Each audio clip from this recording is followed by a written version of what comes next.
team, but not so.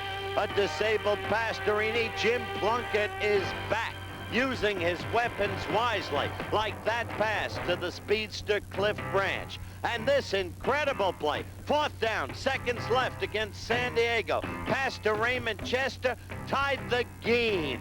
And there is still another weapon acquired in a trade with Houston. The young man from Oklahoma, number 33, Kenny King.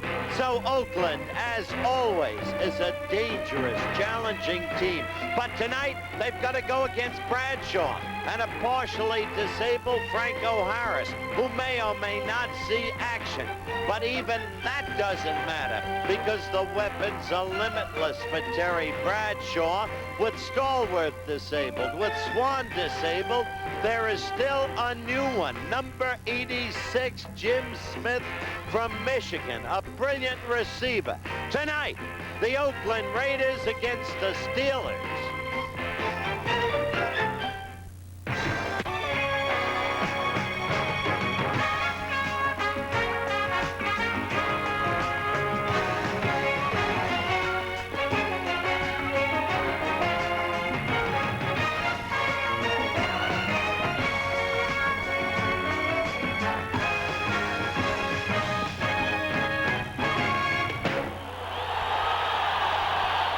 We're live from Three Rivers Stadium in Pittsburgh, Pennsylvania.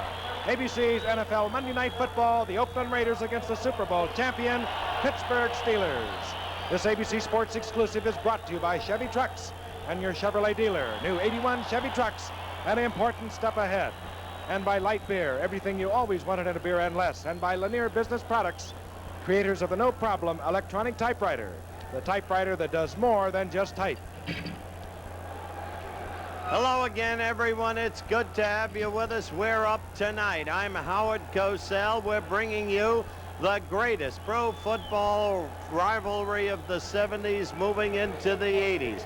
The Raiders against the Pittsburgh Steelers. You remember the 70s, the immaculate reception of Franco Harris, the George Atkinson hit on Lynn Swan, the resultant lawsuit. These teams don't like one another. But Oakland, off its victory against San Diego last week, is established this team can beat anybody on any given day. And as far as the Steelers are concerned, beleaguered by injuries. Maybe without Franco Harris, more about that later on. And certainly without Stallworth, certainly without Lynn Swan.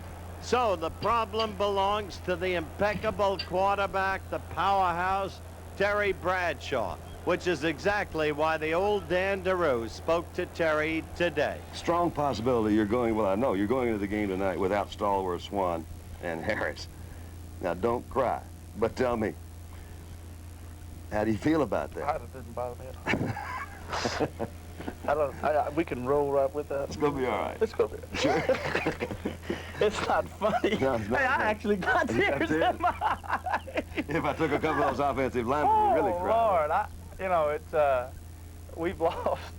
we've lost them, but I got this attitude. By golly, just let's line them up and let's keep on going and keep our fingers crossed. That's kind of the way you do it. You can't. Well, you do. You can't worry about something that you have no control over. But you might try to maybe call a different kind or a different style of game. What do you think you'll see yourself doing that, maybe? I haven't changed the passing game, even though we lost Stallworth and Swan, and because I've got great receivers. Mm-hmm. There's only one, as far as I'm concerned, there's only one Franco Harris. When you take him out, you have taken out the bulk of our running attack. Well, he's going to make it. I don't care what you say. One thing he did mention, he's still got that good defensive team working for him. The team they play tonight, Oakland, as Howard mentioned, is a good football team. They can make it. He's going to miss Franco. He's not going to be in there. He's not going to start. He may come in if they have some injuries to the other players that are there. Frank, I want to know a little bit more about Oakland. Now, these guys have come along. They've won 3 ball games. What are they going to do tonight? They're playing a great defense. Last week against San Diego, they sacked and fouled 7 times. They're playing like the Oakland Raiders used to play. There's some fascinating stories around this Oakland Raider team. They traded Dave Casper this past week. I'm sure you read about it, to the Houston Oilers. They traded Kenny Stabler there during the offseason. But more than importantly to me, there's a very human interest story with the Oakland Raiders, and that is the comeback, the second chance for former Heisman Award winner Jim Plunkett. He'll open at quarterback tonight. Danny Pastorini, of course, traded to Oakland in the straight-up swap for Kenny Stabler. is out with a broken leg. So another shot for Jim Plunkett, one of the greats. At Stanford University, great with New England for 4 years, traded to San Francisco and cut loose in '78. But he has another opportunity tonight. Okay, let's go over to Howard. All right, Frank, this is a key game and the standings prove it. The AFC Central. Pittsburgh, again, always in a dogfight with Houston and Cleveland, and Cincinnati still not to be discounted. And then the AFC West. San Diego hanging on by a game over Seattle. A win for Oakland tonight puts them right in the chase. Now, let's get the game started with the Giffer. And so many great games over the past decade between these two teams. There is no love lost between them. They come out to play. Many of the players have changed, but the feeling it always, well, it sort of filters down from players that have been here before in these great contests. As you can see, the Pittsburgh Steelers have won the toss. They've elected to receive, of course, set to kick off. Chris Barr, another great story. Chris Barr kicks, of course, for the Oakland Raiders. His brother, Matt Barr, kicks for the Pittsburgh Steelers. You're looking at Frank Pollard, a rookie from Baylor, 11th round draft pick. He's dropped deep for the Steelers. And a kickoff time is 46 degrees, expected to go down into the low 30s today in Pittsburgh. But a beautiful night for football, sellout crowd, and we're underway. Chris Barr bangs it. Pollard steps up to the 2, looking for his wedge. And a big opening for Pollard as he bangs out over the 30-yard line, getting up to the 33-yard line. And let's meet that offensive unit. Of course, Terry Bradshaw, perhaps the best quarterback to come along in many, many years in professional football. Franco Harris, we are told, will not start. He possibly could play. There basically are 2 rookie running backs. Greg Hawthorne, number 27. Russell Davis, number 45. We've told you about the wide receivers. There's an offensive line yet that has never come together for the Steelers this year, beleaguered as they have been with many injuries. But the Steelers, 1st and 10. The ball at their own 33-yard line of Bradshaw, immediately to the air. Firing, and it goes to Theo Bell, and Theo Bell has a first down out over the 45 to the 47. Theo Bell in there in place of Lynn Swann. It was Burgess Owens defensively for the Oakland Raiders. 2 things I think this does. It kind of verifies what Terry said. It's not going to affect my passing game that much. He has great confidence in his wide receivers. Theo Bell just went down around a very simple sort of turn-in route. Terry, a little quick fake-off tackle. First down of the game, picked him up a first yard. First down, that's what it was, first down. Theo Bell in there for Swann. That was only his 13th reception in 4 years as a pro with the Steelers. Again, first down. Quickly, it goes out to Greg Hawthorne. Hawthorne with a big opening. Breaking tackles down to the 37-yard line. The Steelers suddenly striking on 2 first down completions by Terry Bradshaw. Typical of Terry Bradshaw as you have an end zone look. Starting throwing the ball. Don't waste time.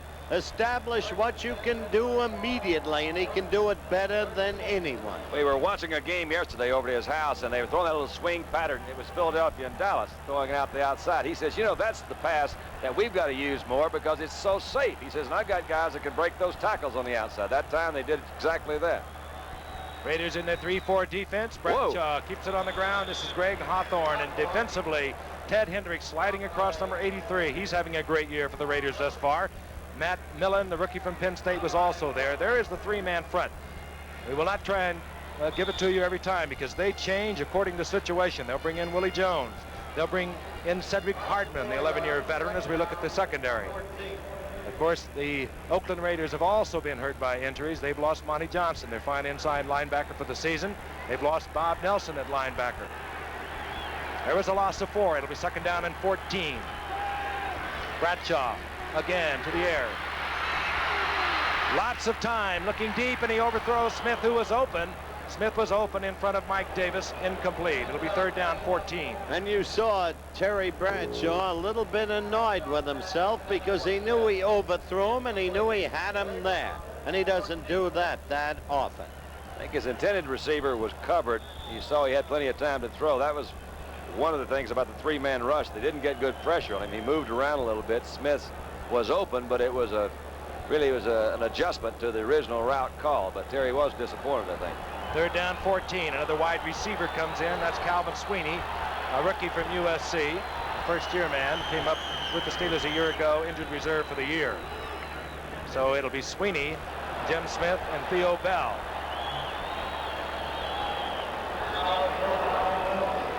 referee tonight is Pat Haggerty, and the Oakland Raiders did not like their defensive set, so referee Pat Haggerty indicates timeout called by the Oakland Raiders.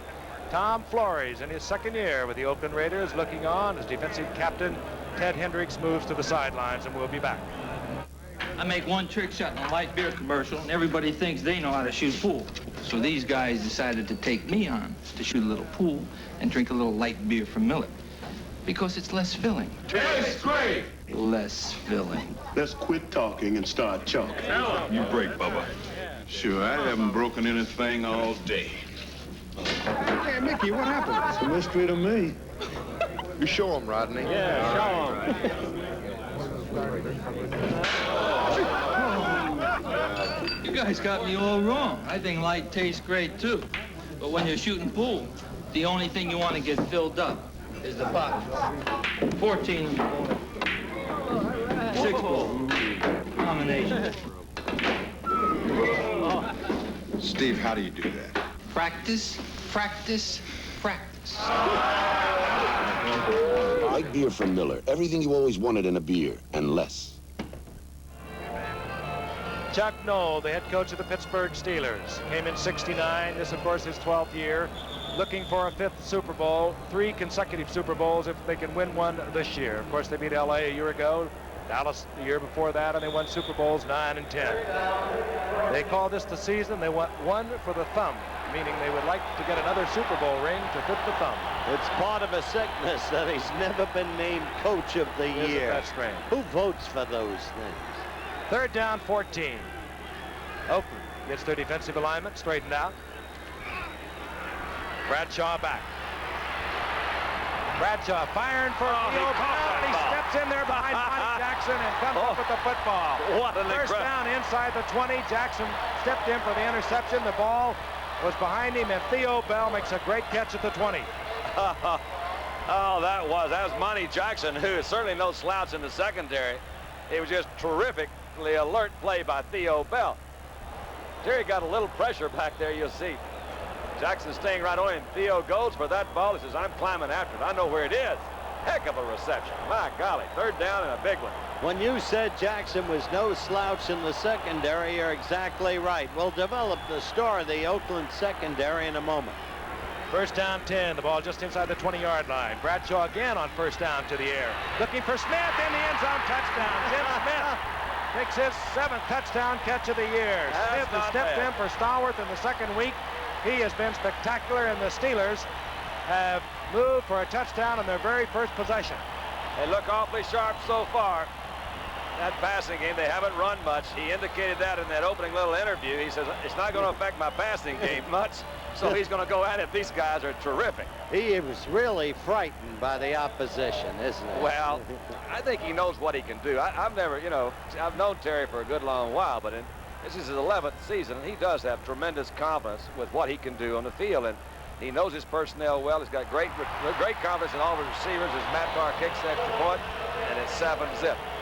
Jim Smith came in. You've got Stallworth and Swan, and the receiver. How in the world are you going to say, I want to go play for these guys? But here's a guy from Michigan, as we talked about. Working against Don, the man that the Oakland Raiders feels is their best defensive man, one-on-one, Lester Hayes. Frank, did you see Smith leap in the manner of Lynn Swan? Almost exactly like him. That's the way they are.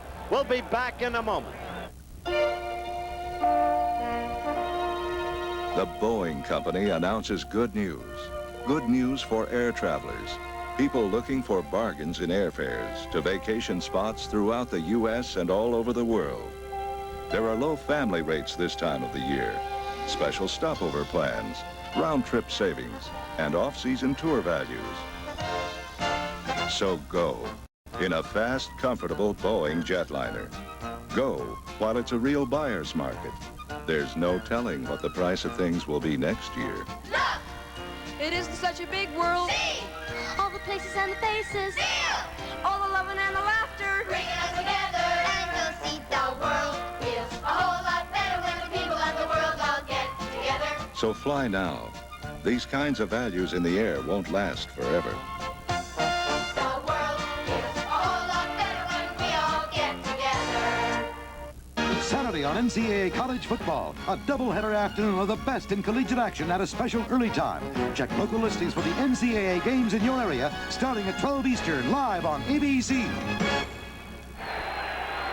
Three River Stadium, Pittsburgh, Pennsylvania, and the Steelers have struck suddenly their very first possession. Terry Bradshaw in a brilliant display of passing to his depleted receiving corps. You would never know it.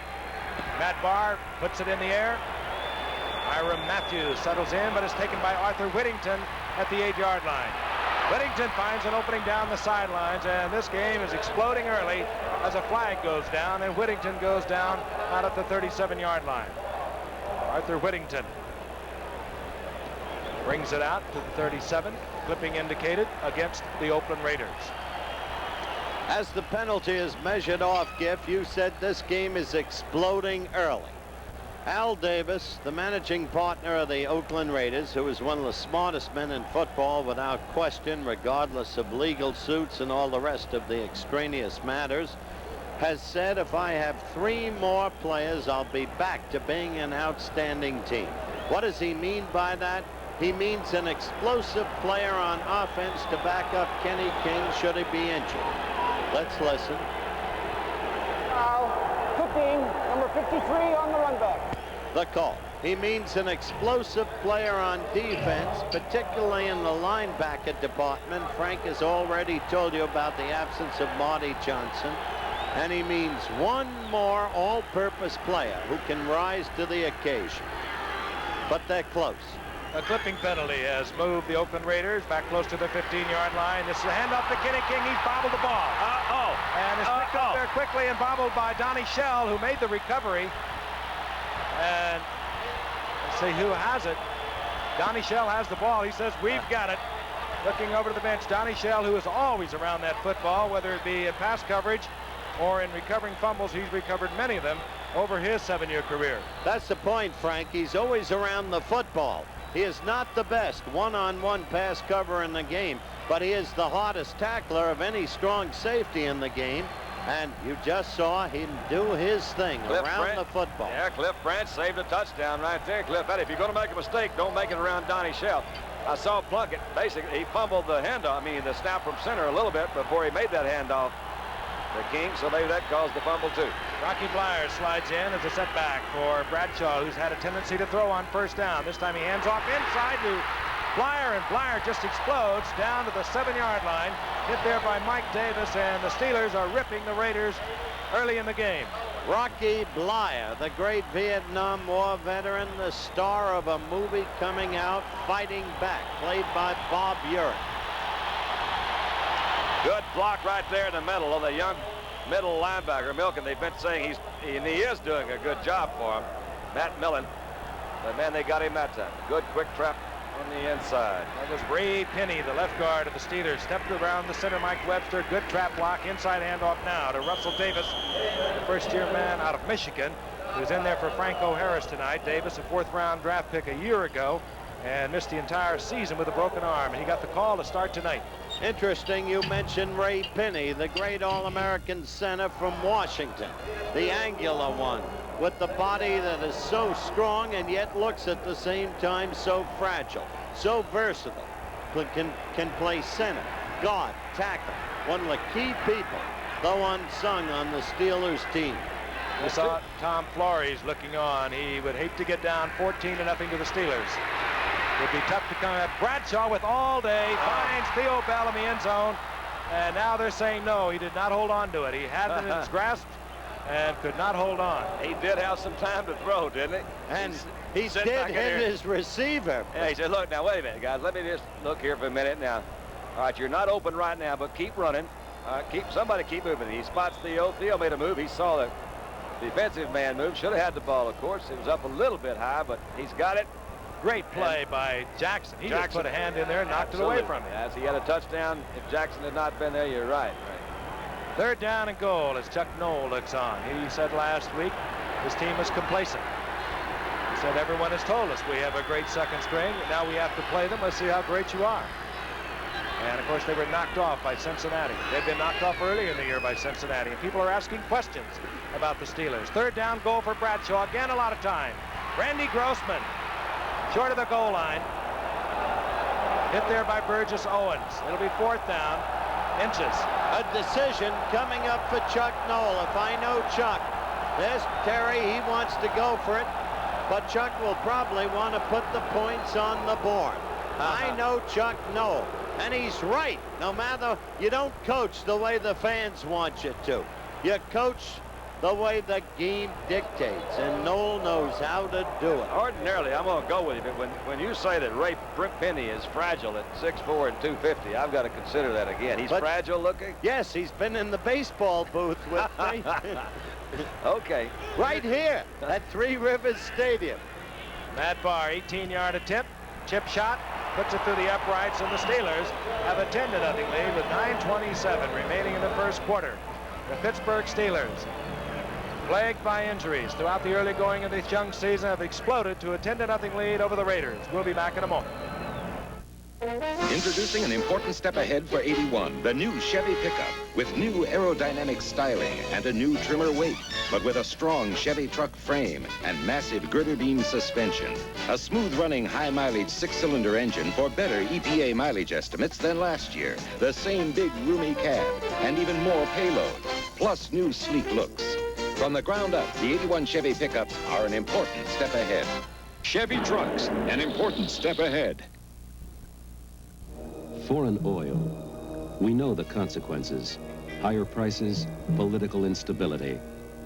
So America is working hard to reduce our dependence by increasing the use of our own energy resources. At Westinghouse, we're using our technology to get more energy out of coal and nuclear.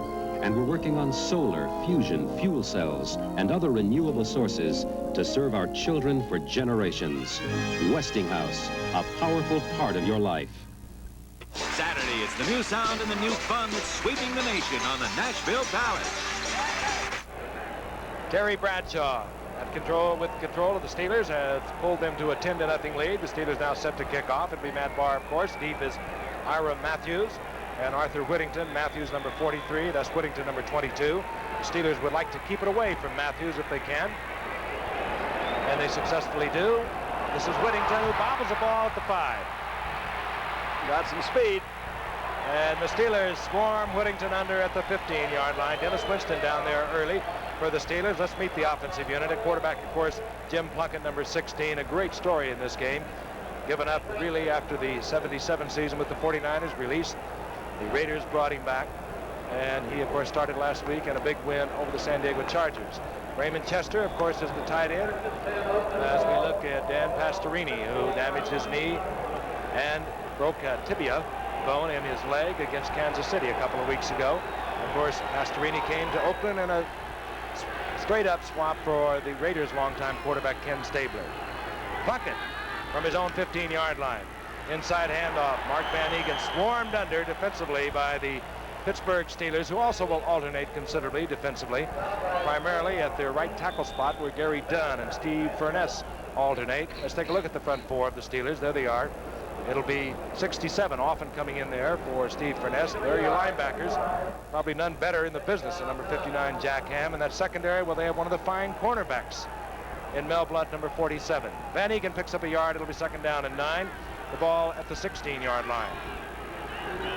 Plunkett puts Chandler out to the right, and will go to the air. Plunkett has the time, and he goes to Chandler. Good defensive play by Johnson, and a flag is down, and we are probably going to have pass interference. 2 officials on that target. Let me tell you something about Chandler, ladies and gentlemen. They got him from Buffalo. He's a long-time veteran, and he is the kind of player... Defensive pass interference, number 29. First down. There's the call. We'll look at it again. And he's the kind of player that Fred Biletnikoff was. Had he been with the Raiders all along, he might have had a reputation somewhat akin to Biletnikoff's. He doesn't have the great speed, Don. You know that. You know him as well as anybody alive.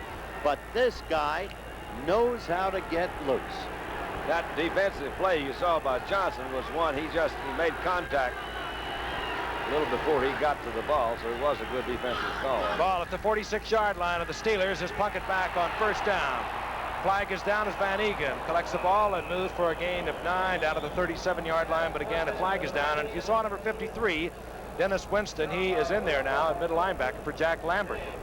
Jack Lambert, number 58, has come out. He is being treated on the sidelines. And the Steelers already hurt in so many positions could ill afford to lose Jack Lambert. And you can see he is having a knee wrapped. And we're going to get the call. It'll be holding. On the number 59 on the defense. Holding. Number 59. It is called holding against Jack Ham. Lambert will play if he can stand. And if you count the Raiders out of this game, you're crazy. This team is well put together. Maybe counted out much too soon because of that man, Jim Plunkett, who's back. Last week, Plunkett 11 of 14, 164 yards in a big win over San Diego, 38-24. If Oakland could win tonight, they would stay within one game of the Chargers, who got up so quickly this season. The penalty was declined. The Raiders wanted the yardage, so it'll be second down and a long 2 as Van Egan gets the first down inside the 35 to the 34-yard line, collected there by Robin Cole, 56, and Dennis Winston, who stays in the game as they continue to work on Jack Lambert on the sidelines. Don, interesting the way they use their backs. Kenny King, the big breakaway man, but Winnington with an odd capacity to make the big play from your school. Right, you know, he brought some speed. They said they need some speed in that backfield. And when Arthur came in a couple of years ago, he did have that breakaway speed that Oakland hasn't been privy to for the last few years. Chandler, 85, top of your screen, the motion man, as we see him come out of the backfield. Kenny King, and on first down, Plunkett to the air. Plunkett trying to go to Cliff Branch, and one of the best in the business at man-on-man coverage was covering Branch, man for man. That, of course, Mel Blunt. Frank, I said I was going to talk about the Oakland defensive secondary. 10 former Oakland defensive backs are elsewhere in the league. 5 of them very important, 3 of them Pro Bowlers. And why did so many have to be let go? The longevity of people like Willie Brown, George Atkinson, Jack Tatum. They were there for so many years. Of course, it's a different story now for the Raiders. Second down 10. Plunkett looks over the Steelers defense. It was Joe Green offside. You saw the flag, and Kenny King tries to make use of the free first down. King ambles for about 8 yards, and I believe we're going to have an offsides call against Joe Green of the Steelers. I think they got Dirt Weston a little riled up out there already. But Kenny King did make a good effort. It was, you see that happen a lot. You know, a flag or a penalty has gone against the other team, and the team know there's a penalty down there, so they let up a little bit. He rambled in there, almost picked up a first down. Would you take the penalty? Let's see how far he got. I think I would not take the penalty. I believe he's about a yard 8 or so yards. away. Yeah, I think I'd take that play. In talking to the Steelers, you know, they're not used to losing at all. Let's see what this official calls. Offside, defense, declined. The defense, though, they've really been proud of. They said they've really, you know, Lambert, for example, is averaging like 10 unassisted tackles a game. So they think they've been playing well. Their plan going in against Plunkett was to maybe blitz a little bit more, throw a bit more pressure against Plunkett. Although he's been around for a while, he really has not had that much game experience in the last few years. So I think you'll see a strong blitz against Jim. Penalty decline. Oakland takes the 7 yards. It's third down and 3. Ball at the 27-yard line. King gets the call. Big opening on the outside. Look out. There's that speed they want. There's that speed they want. We got a ball game. King in for a 27-yard touchdown. Turn the corner. You saw the size of the man. He's up there around 2'5", 2'7", and yet he can really crank it when he wants to. What a trade by Al Davis in getting Kenny King. You got to give him credit as you look at it again. I told you if you thought Oakland was out of it, you're crazy. You know too much. I'll tell you what they did that time. They caught Ham on the inside. Donnie Shell didn't really, I don't think he realized how fast Kenny King was. He got him to the inside and bounced out. A lot of that was done on just sheer ability. Good speed to the outside by Kenny King. Last year, Kenny King with Houston carried the ball 3 times. Playing behind Earl Campbell, of course. This is Chris Barr. And Chris Barr puts the Oakland Raiders back in the game. They're down by 3. We have 7:22 remaining in the first quarter. And there is Kenny King. 138 yards last week, and he's off to another start tonight. We'll be back in a moment. I learned to drive in an old Model T that belonged to my dad. We counted on Pennzoil to take care of the engine. Today, Pennzoil does even more. Because now it saves gasoline. Pennzoil has added gas savings to its regular multi-weight oils. And they've done it at their regular price. So you don't have to spend extra money to get extra miles. Gas-saving Pennzoil. Quality in every extra mile. I'm Joe Duncan, State Farm agent, Cincinnati, Ohio, speaking for thousands of State Farm agents around the country. You know, there are a lot of reasons why people come to State Farm agents and stick with State Farm agents year after year. I think one of the big reasons is service. State Farm built its reputation on service. People expect it, they are paying for it, and we deliver. And like a good neighbor, State Farm is there.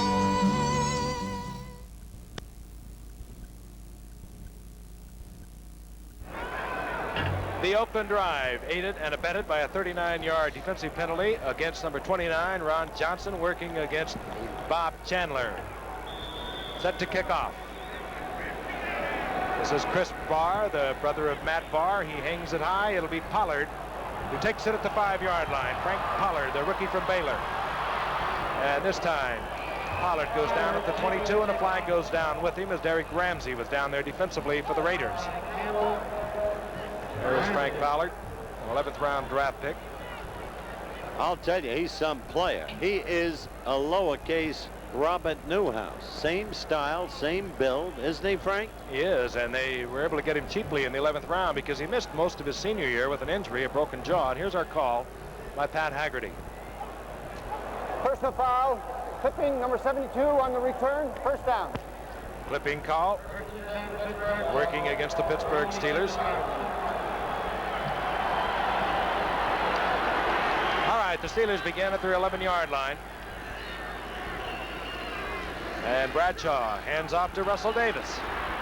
And Davis turns the corner, gets out over the 15 to the 16, a gain of 5. It'll be second and 5. John Matuzak was over there hustling from his defensive end position. And I'll remind you again, if you follow the Raiders, you know that they shuttle people in and out at all different times of the ball game, depending upon the situation. Matuzak will move to the inside. He will even, at times, move over into the middle, and then you'll see Cedric Hardman, a longtime star for the 49ers, who is now a Raider, come in and play defensive right end. Browning will move to the inside. Complicated? Yes, it is. They had to call timeout in the first quarter because of it. Bradshaw fires to Smith, overthrows in front of Lester Hayes. Incomplete. It'll be third down 4. There's the shot of Franco Harris, who hopes to get in tonight. He may. Strained ligaments.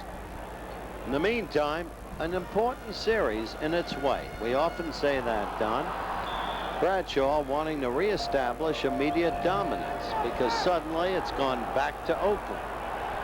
3 wide receivers are in now. As you saw Randy Grossman come out of the lineup, Calvin Sweeney comes in, number 85. So we have Sweeney, Bell, Smith on what Oakland anticipates as a passing down for Bradshaw. Inside handoff to Russell Davis, and he explodes behind the blocks of Mike Webster and Tyrone McGriff, who is in there, a rookie starter at right guard out of Florida A&M. First down, Steelers. I would like to think that that was an audible. I just looking up here at the old quarterback days, you saw the Raiders shift in late, trying to move into different defensive sets to maybe throw off Bradshaw, but they left that middle open. The middle linebacker, the big rookie that we've talked about, Matt Millen, moved into three-point stance. I would like to think that Terry called an audible and they trapped him. Davis moved to the 28-yard line. First down, Steelers. They still have yet to punt. Right there. Smith is open. He bobbles but holds on, gets to the 45. Another Steeler first down. And again, working in front of Lester Hayes. This is a pass pattern that I think a lot of coaches feel there's really no way to stop this pattern if you've got the receiver that'll go across the middle and the quarterback that'll throw right between those linebackers. Awfully hard to get somebody in there. It forces that safety to come up, play another position. It forces that cornerback to play him tight to the inside. Jim Smith came across the middle, made a good Well, catch. that's the man he's got left without Stallworth and Swan. We said it in the start of the show, and he's using Smith to the othermost.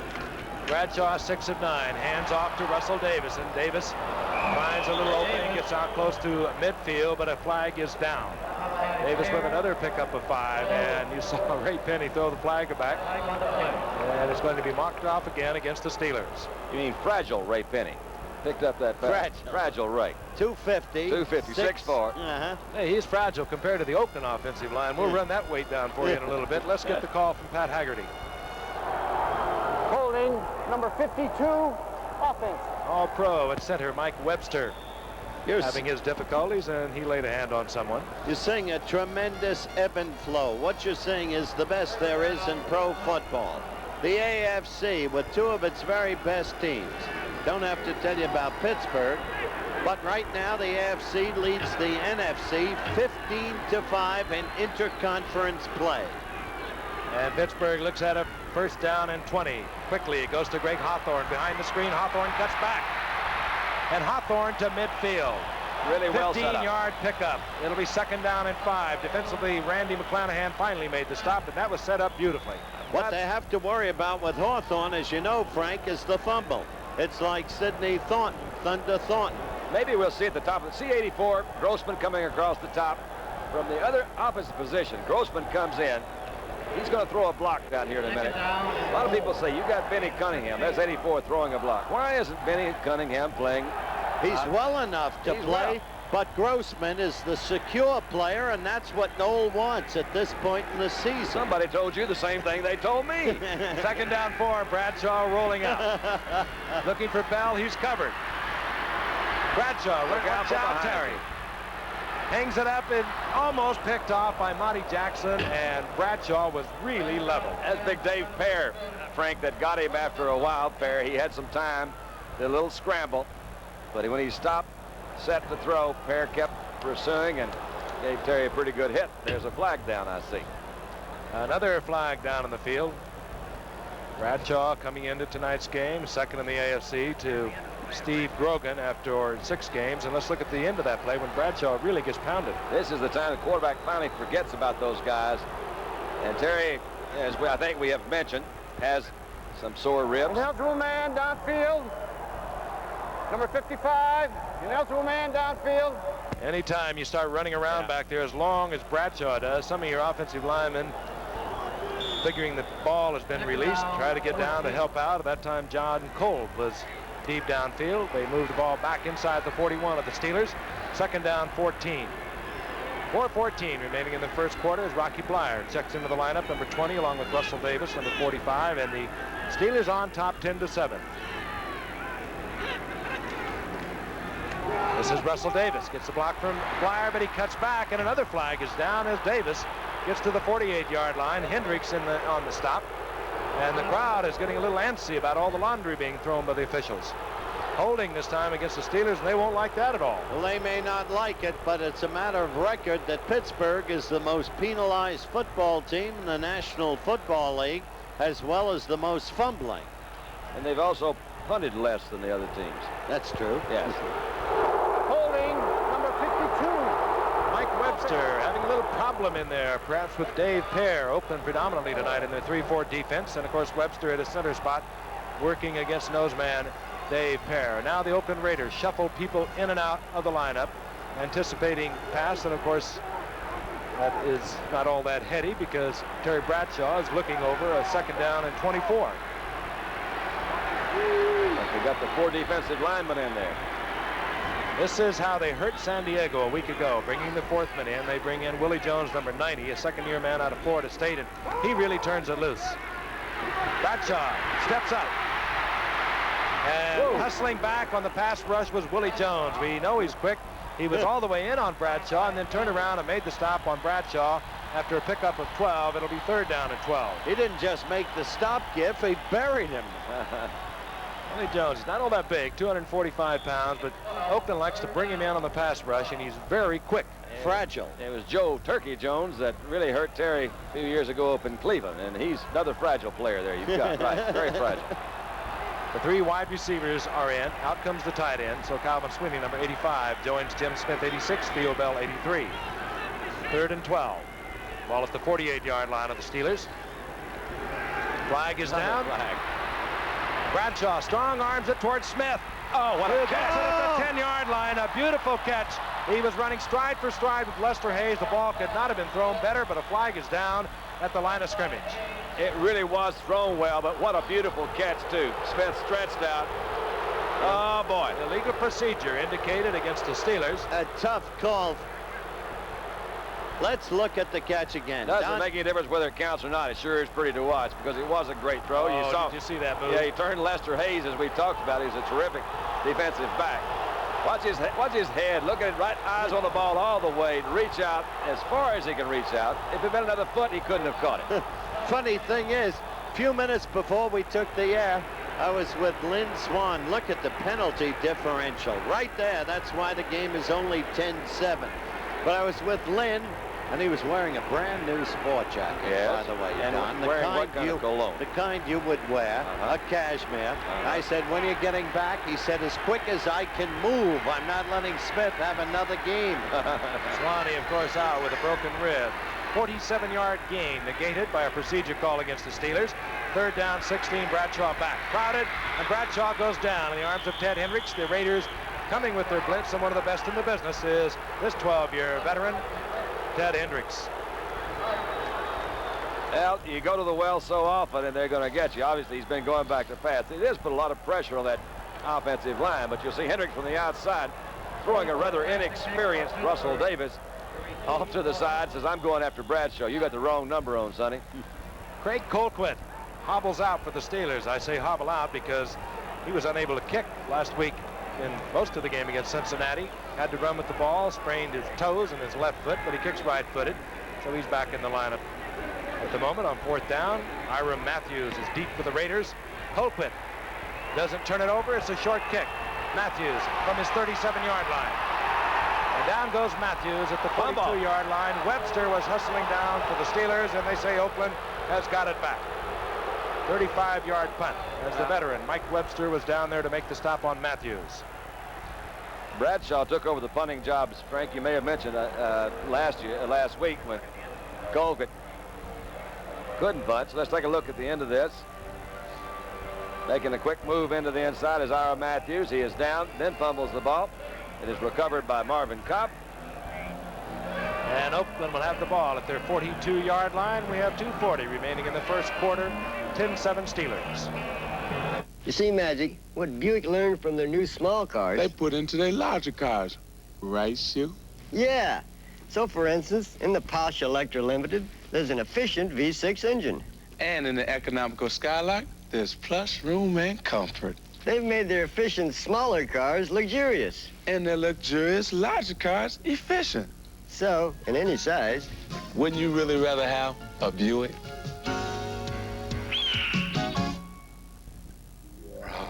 In business, you've got enough problems. That's why I've got a Lanier no-problem typewriter. Now, no problem with my letters. It's letter perfect. No problem with math. It figures. No problem sorting records. It files and never forgets. Even does line drawing. In business, it's nice to have no problems. It's nice to have a Lanier no-problem typewriter. Lanier, it does more than just type. The aerial artillery will explode Sunday when the Chargers and the Cowboys battle on a special Sunday edition of NFL action on ABC. Sellout crowd at Three River Stadium in Pittsburgh, Pennsylvania.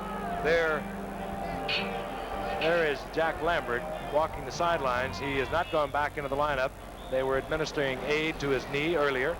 Jack appears like he wants to go back in, and he is indicating what it looked like to me as football players do. There's a little loose in there. And there is Dan Pastorini, quarterback of the Raiders, who was severely hurt against Kansas City a couple of weeks ago. He has a broken leg, of course, out for the year. Meanwhile, Jim Plunkett has taken over, and Plunkett hands off on 1st and 10 to Kenny King. And Kenny King gets 4 up to the 45-yard line. It will be 2nd down and 6. Robin Cole, number 56, defensively for Pittsburgh with number 23, Mike Wagner.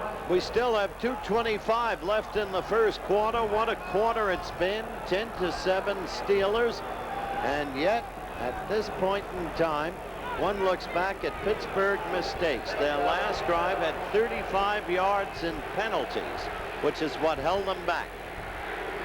Plunkett looks over the 4-3 defense of the Steelers. They like to blitz, and they anticipated blitzing a great deal tonight. But this is Kenny King, and Kenny King goes down in the arms of Donnie Shell, one of the fine defensive players in football today. Came up as a free agent 7 years ago, made this team on special teams, really. Didn't become a starter. until 3 years ago, All-Pro last year. Strained knee on Lambert. We don't know if he'll be back, and that could really hurt the Steelers. Could kill him.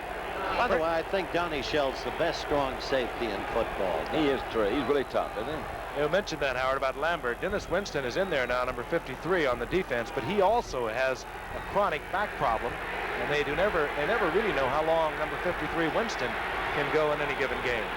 3rd down, 9. Plunkett looking over the defense, puts Chandler in motion. A lot of pressure, but Plunkett eases out of it and fires incomplete, intended for Raymond Chester. He does not hold on. Chester, of course, a bit on the spot because this past week, one of the great Oakland Raiders, Dave Casper, was traded to Houston. And, of course, Chester is not any child in this game. He's been around 11 years, but the Raiders thinking, the word was they got a 1st and 2 second-round draft picks for Casper. They figure they can get 3 good players in the draft in the next 2 years. And when would they get that kind of value again? And without going into personalities, Casper beset by a number of personal problems. I think a great deal for Al Davis. And I started to add, they have Derek Ramsey coming up, and Todd Christensen, who they plan to convert from running back to tight end. This is Ray Guy. And this will be Theo Bell. A good move there. Collected at the 15-yard line, hustling down there, Otis McKinney, the 3rd-year man out of Colorado. Short week for everyone in pro football this here tonight, because we are going to be in Dallas Sunday, and what a game we have coming up. San Diego with Dan Faust. It's a Dallas with Danny White. It's a game Dallas must win after that loss to Dick Vermeil and the Eagles. Yeah. And yet the Chargers coming off Dan Fouts throwing for 444 yards against the Giants. I think W.C. Fields would change his mind about Philadelphia this weekend, don't you? I would Things are going well in Philadelphia. Yes, happy to be here. Yes, sir. Considering the circumstances. On 1st and 10. Bradshaw. Whoa, Smith wide open. Love that kind of pass. Over linebackers in front of the secondary. 1st down, Pittsburgh, out at the 41-yard line. I don't believe Jim Smith. Well, it's no wonder Swanee wants to get back. Not taking anything away from Jim Smith. A heck of a catch. The throw was really pretty because it was that deep throw dropped in the bucket over those linebackers in front of the secondary. Smith made a good move. A lot of teams don't even have this kind of pattern in their offense because the quarterback can't throw it. That's a tough pattern to throw. Let me tell you, if Theo Bell had been up 3 yards and made a block, if they would have had a touchdown on the play. 3 receptions, 61 yards for Smith, including a 19-yard touchdown. Handoff in the 1st down. Greg Hawthorne, big hole again, and Hawthorne carries a Raider down close to the 45-yard line. It was Burgess Owens getting the ride, but it's another Pittsburgh 1st down at the 46-yard line as we head towards the end of the 1st quarter, and there it is. Explosive offensive game here at Three Rivers Stadium in Pittsburgh, Pennsylvania. 2 of the great rivals in the AFC, the Steelers and the Raiders, will be back.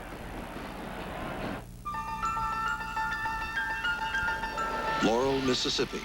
Dave Holton might be having a heart attack. I don't understand it. I felt fine all day. Is the pain worse? Yeah, it hurts.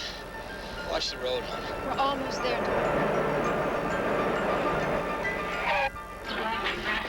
I think it's his heart.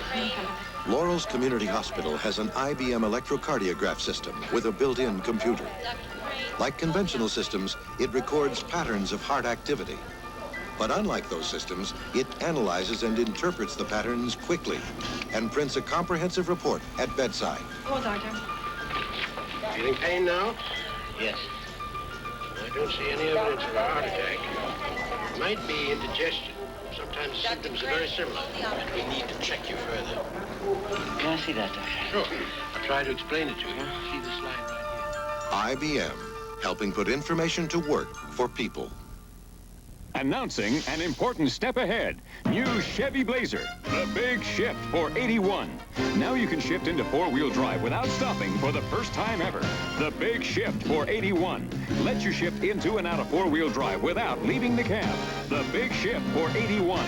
Chevy Blazer with significantly better EPA mileage estimates than last year. The big shift for 81. A revolutionary new system from Chevy. Chevy Blazer, an important step ahead.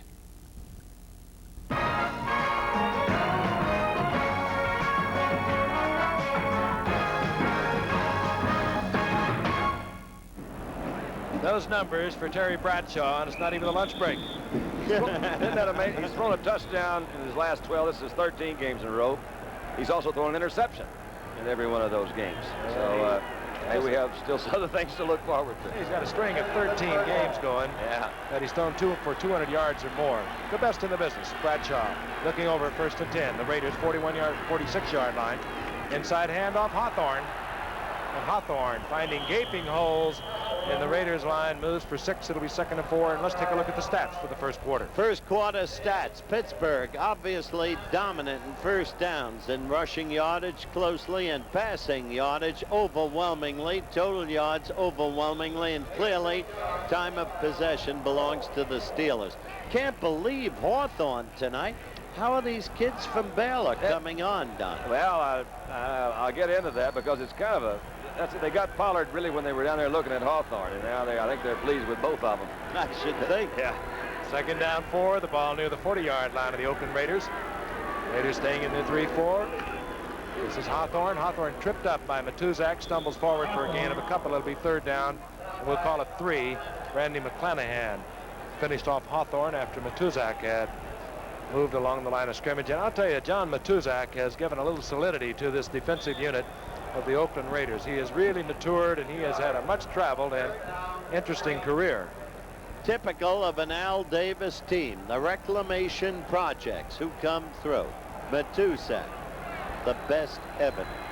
73, number 72, the first man picked in the NFL draft. We'll tell you more about him as Bradshaw looks over his 3rd down and 3. The ball at the 39-yard line of the Raiders.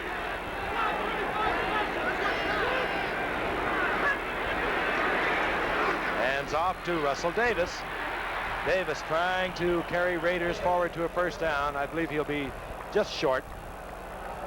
Now what do you do, Don? Is it 3rd? 4th down coming up? Yep. Well, if you're going to play those odds that you're talking about on the 1st down thing, I would say right now he'll go for it. I don't. Now let's see, that'd be like a 50-yard field goal. I would say he'd go for it.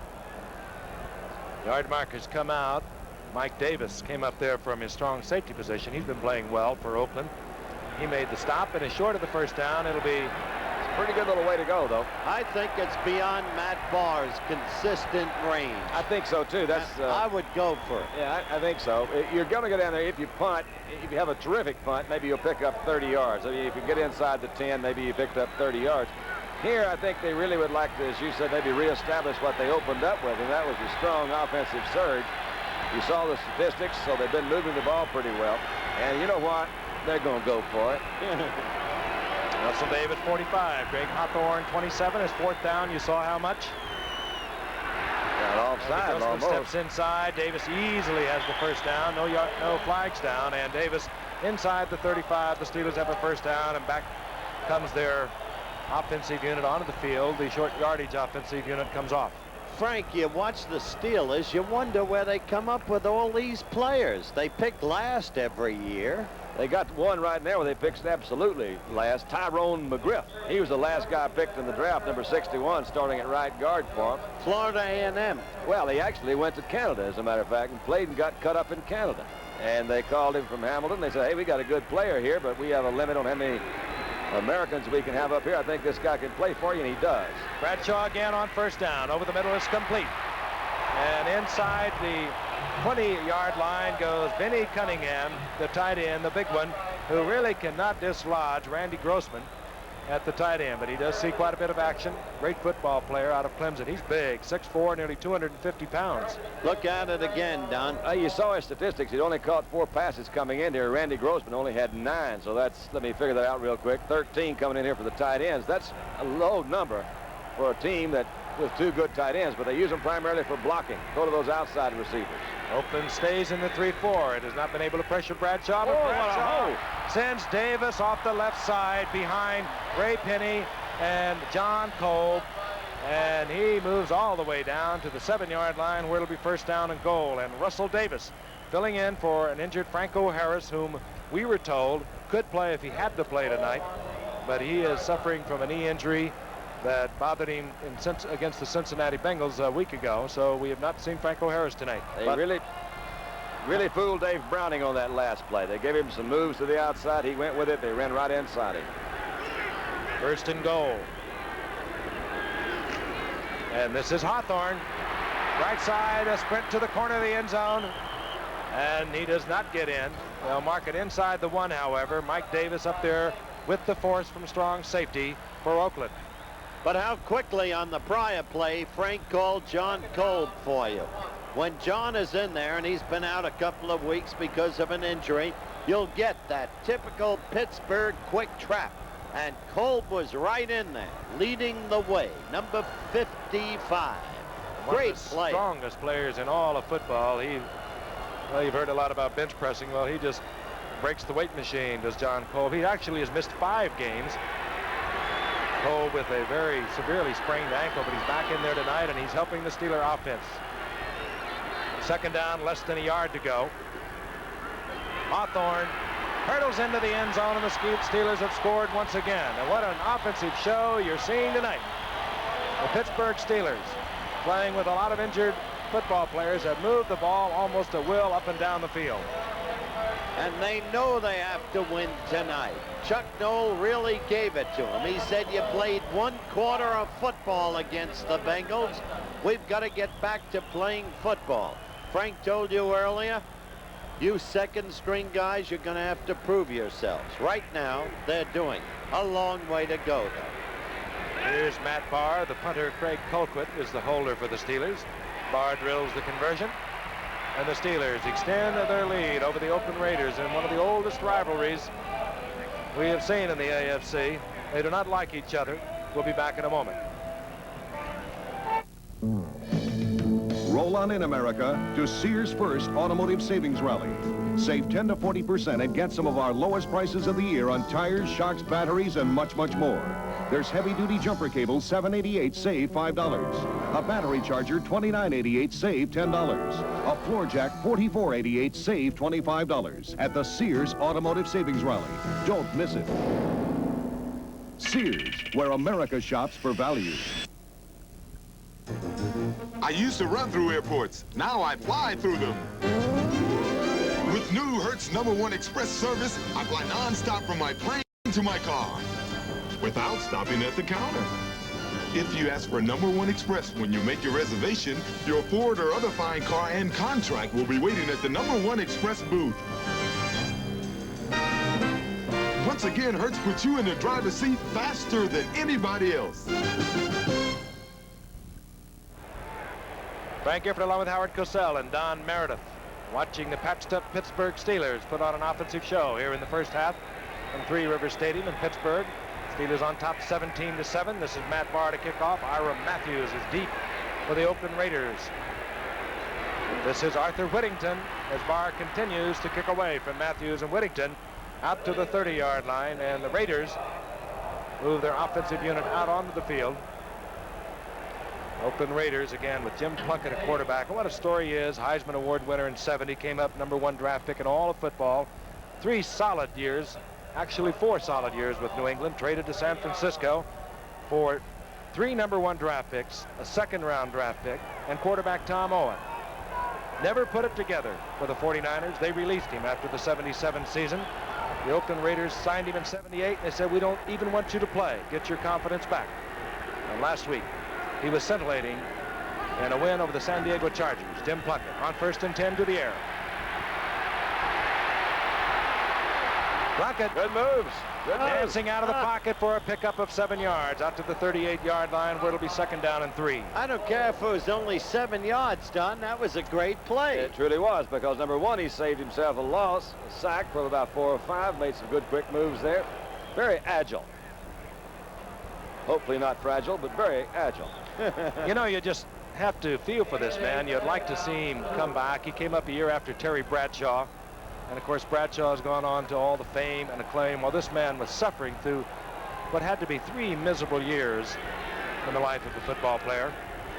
Wasn't he a great college quarterback? Heisman Award winner at Stanford. He just could really think he was so pretty. Look at that. Good run. Van Egan gets the 1st down, and the workhorse of the Raiders offense for the past 5 or 6 years gets the 1st down out to the 47-yard line, taken by Mike Wagner. We're going to pause 5 seconds and allow our stations around the country identify themselves.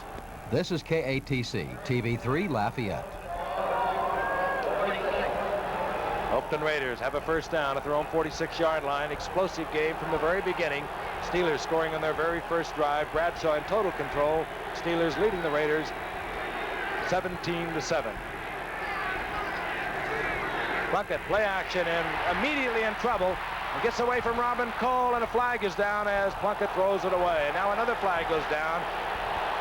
We'll probably have a call against Plunkett for throwing the ball away, but there was a flag down before that. Either that or holding right before Plunkett threw the ball away. Could have been both, but that was an indication of the pressure that...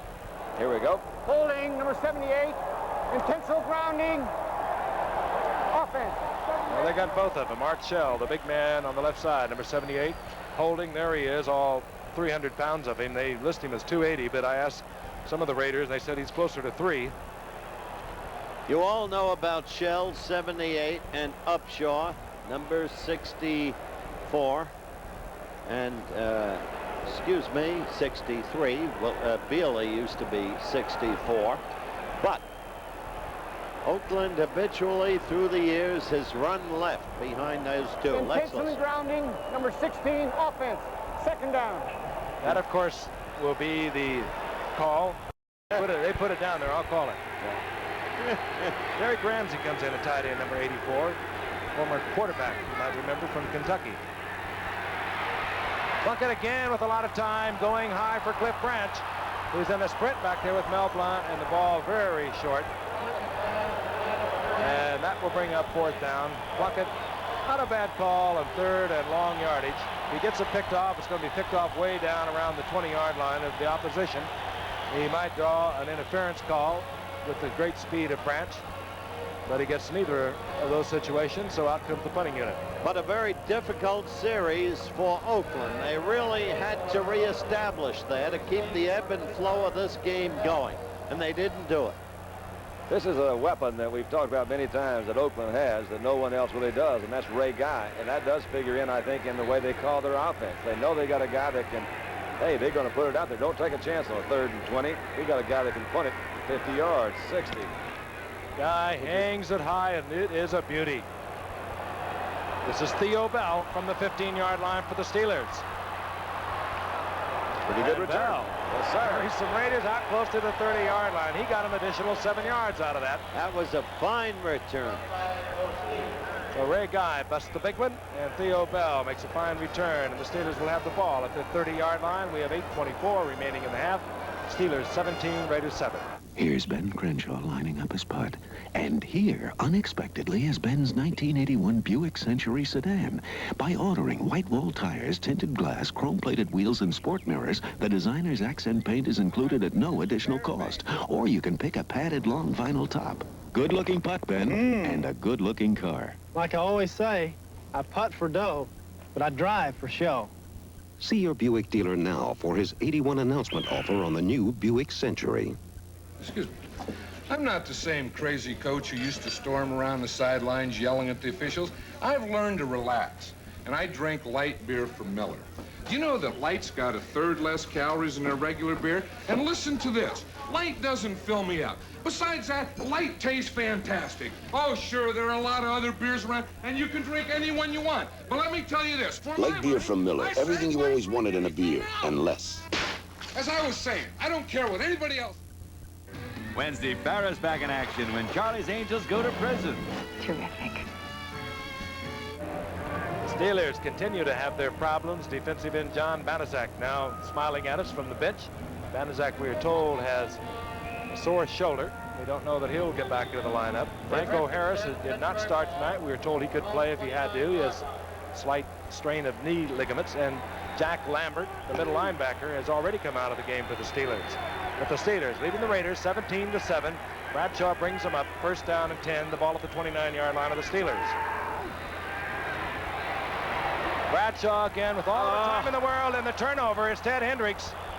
Big Ted Hendricks, who, well, he just keeps moving along like Old Man River. Seems to get better every year. Now in his 12th year. Man is unbelievable. 1971, clearly the best defensive player in the league when he teamed up with Rudy May and Mike Curtis. the year the Colts won the Super Bowl 16-13 over Dallas. You look at the replay, Bradshaw made a mistake. I think he did. You'll have to wonder how in the world, look, you saw Hendricks trying to lateral there, but you'll have to wonder if, you know, if Terry just didn't see him, because he looked like to me he threw it right in there where he is. So once again, he's thrown at least one interception every game for the last 12 also. Important turnover for the Raiders. They're down 17-7. They have the ball inside the 40-yard line of the Steelers. This is Kenny King. Wow, there's your Donnie Shell. Leveled by Donnie Shell and Jack Ham. But that turnover was exactly what Oakland needed to get back into the swim of it. And what have we got, Frank? 7:57 and counting down in the second quarter. Ticking away. The Oakland Raiders, of course, 3-3 of the Western Division of the AFC. San Diego has a 5-2 lead. Oakland would like to win tonight to stay one game behind San Diego and tied with the Seattle Seahawks of Jack Patera. Second down and 9. Pittsburgh, of course, on top of the Central Division of the AFC. Sure scoring. Look at that. Here they come again. Plunkett dancing, trying to get rid of the football. He throws it up over the extended arms of Raymond Chester. Incomplete. It'll be third down and 9. Donnie Shell was in there from a safety position, blitzing Jim Plunkett.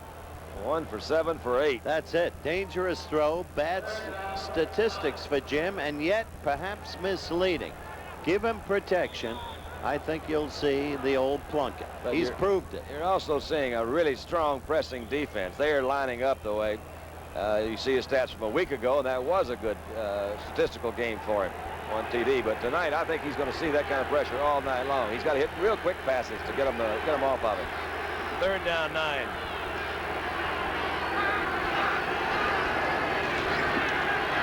Plunkett out of the pocket and fires into the end zone. Oh, yeah. Close to it is Chandler. Bob Chandler goes up at the 1-yard line, and he was wrestled down by Mike Wagner, number 23, short of the end zone, and Oakland is threatening. There was Chandler, the gifted veteran, who has an uncanny way of being loose. It's J.T. Thomas is the guy back there, number 24, who misjudges this. You'll see him come into the screen. He's working on Wagner, cuts to the inside, made a good move on Wagner, left him out there. He really did. Into the screen, she comes right now. Is an ill-timed jump. You saw Thomas had position, but it was off balance. The ball was thrown. I think maybe Plunkett's move to the line of scrimmage froze him a little bit because just dropped over there. Right there, first and goal on the 1. Set to go, first and goal. 2 tight ends are in. Short yardage offense for the Raiders. Van Egan coming up short. Bottom of that pile is Dirk Winston, Dennis Winston, who is playing for the injured Jack Lambert. They don't lose all that much, as great as Jack Lambert is with Winston, a middle linebacker, except he is really questionable. He has been missing games because of a sprained back. I think they lose in another area, though, Frank. Lambert is the guy that do. Yeah, there's Tom Flores on the sideline, but Lambert's the guy that really does kind of hold that defense together. He's a screamer and a yeller, and they all look to him for that, I think, very important leadership role. Lambert on the sidelines, of course. Second and goal. And Kenny King. And we saw Robin Cole, number 56, saying, no, he did not get in. Indeed, he did not. It'll be third down. And keep in mind, they had a first and goal from the 1, and Flores looking on almost in disbelief.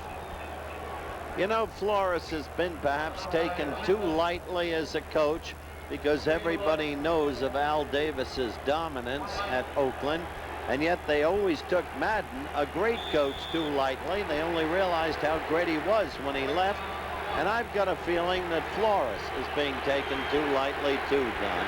Certainly not inexperienced because he's been coaching for quite a while, just not as a head coach. Third and goal. Kenny King, he is piled up. He tried to make a second surge. He does not get into the end zone, and decision time now for the Oakland Raiders. It'll be fourth down. What do you do, Don? There's no decision. You got to go, and if you don't make it, Pittsburgh's still 99 yards away. They got to get some points in order. I think 3's not enough right now. They can see Pittsburgh's been moving that ball up there. They got to have 6. They're on the edge of the goal line. Gotta go. Todd Christensen, number 46, a gifted athlete, a Dallas discard of a year ago, comes in with the play from the bench. Christensen would not play tight end for Landry. Absolutely refused. He's agreed with Oakland. Davis thinks he's got a great future. Either that or another career. And And the man with the ball is Van Egan. The Steelers, Joe Green says no. They did not get in, and this has got to be a great lift for the Steelers defense because they have been much maligned. He's coming into this game. Oh, they do give it to him.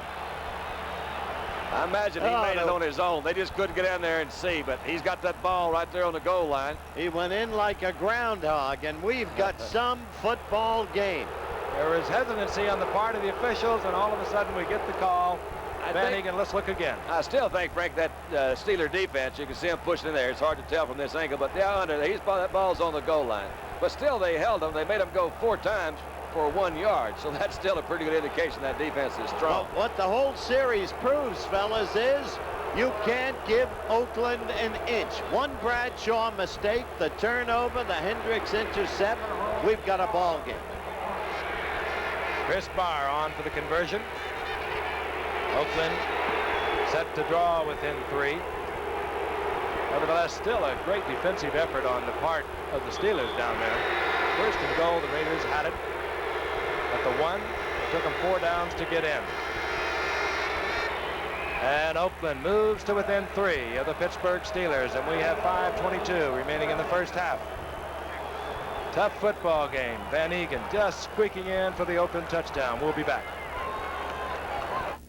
In business, starting small and thinking big is no problem. With the Lanier No Problem typewriter, you'll have no problem getting typing back faster. No problem adding, subtracting, multiplying, dividing, growing, and achieving success. Now that calls for the No Problem shared system. A family of No Problem typewriters working together. Think big. It's no problem. It does more than just type. Lanier today, no problem tomorrow. It's no secret that some people are just a little careless, and that's bad enough. But when they push up the cost of your business insurance, that's adding insult to injury. So if the other guy is running up your insurance, see your independent Safeco agent for help. For quality business insurance on just about anything you own, build, or drive. After all, it's the people we don't insure that make Safeco such a good deal for those we do. Saturday on NCAA college football, a doubleheader afternoon of the best in collegiate action at a special early time. Check local listings for the NCAA games in your area, starting at 12 Eastern, live on ABC. Ted Hendricks got the turnover for Oakland. Jim Plunkett scrambling out of the pocket. Found Chandler for a 37-yard pickup at the 1 on 4th down. Van Egan goes in for the score. The Steelers leading now by 3. Chris Barr hits it. Frank Pollard in his own end zone looks it over, and he better get on it. Which he does. It'll be a touchback, and the Steelers will begin at the 20-yard line. You're right, Frank. He better get on it. It's amazing how through all of the years the most experienced players forget the rules. They'll let a ball get away in the end zone. Bang, touchdown for the other team. It has happened that time. Of course, Pollard in the end zone covered it. And the Steelers will start at their own 20-yard line. Remember you were with me at the NYU Georgetown game at Yankee Stadium in '36 when Augie Gaylord... I know you were burping me. Here we go. 2 bitter rivals in the AFC. This is Russell Davis. And Davis goes for 4, but a flag is down.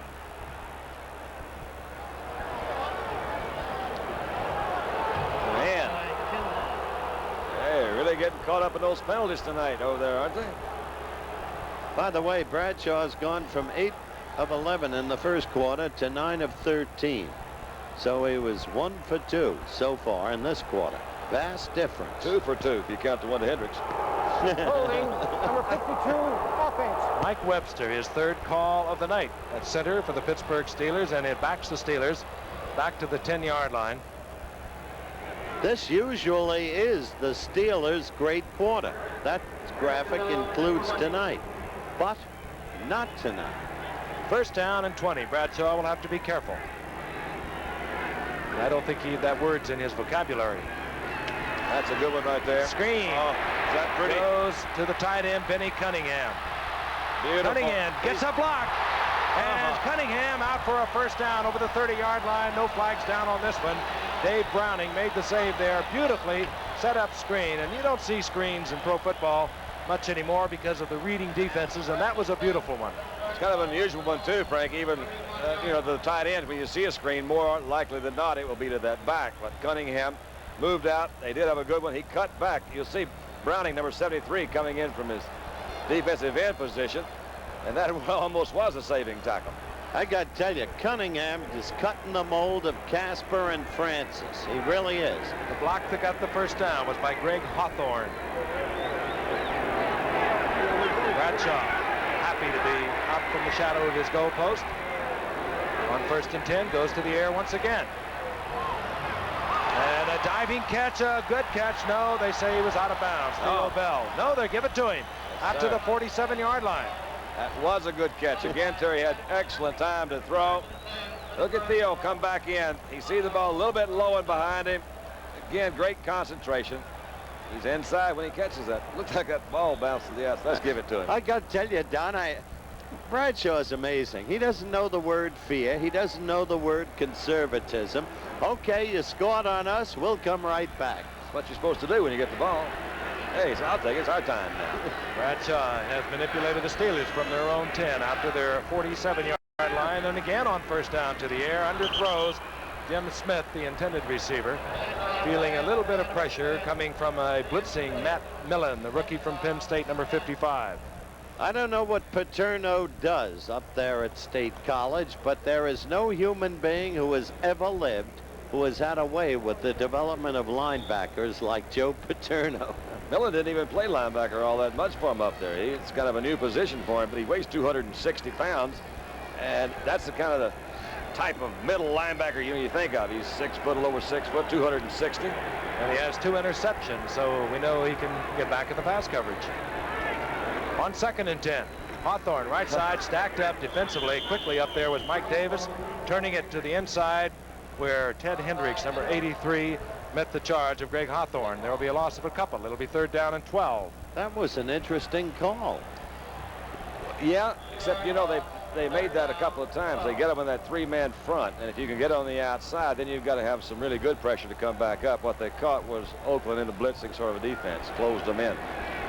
Rocky Blyer comes in. He's a good receiver. He wears number 20, of course, and 3 wide receivers are in for Bradshaw on the 3rd and 12. Alvin Sweeney in there, number 85, with Jim Smith and Theo Bell.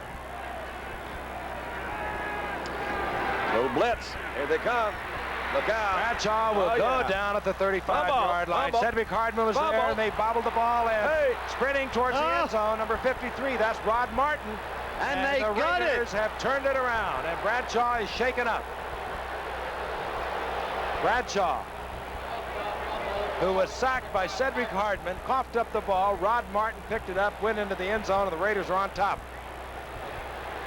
Things were going along so smoothly. All of a sudden, he got a lot of pressure from the outside. I hope it's no more than just having the breath knocked out of him. Let's see if we can take another look at it. They forced Bradshaw out of the pocket and watched number 86, Cedric Hardman. There he's got him. He's had a career at doing that. And there is a handoff from Billy Jones to Rod Martin. That's and good Martin thinking. takes it in. The story at the moment, a stunned stadium looking on their feet. Let me Bradshaw is still on the carpet. If this had happened yesterday, it would have been our most unusual play at halftime. Look at this. Well, you saw, John Cobb, that's a tough lick, man. John Cobb is the guy number 55. Bradshaw is still down. Cobb is playing for his first game in, about, I think, 4 or 5 weeks. On I couldn't tell. It's Cliff Stout warming up as Bradshaw continues to be prostrate on the carpet. Did you think he fell on his shoulder? Very well a bit. He's wearing a different mask tonight because he tried to punt. They thought he might have to punt tonight, and he's not wearing the mask that he ordinarily wears because last week when he had to punt, he could not see the football when he dropped it, so he has a much smaller mask, and the treatment appears to be to his head. Well, he's also wearing a flak jacket. He's holding his arm there, Left though. arm, and now he's what holding. he's doing. He's had some problems with both arms. He's had operations on that arm. He's had an operation on the right elbow.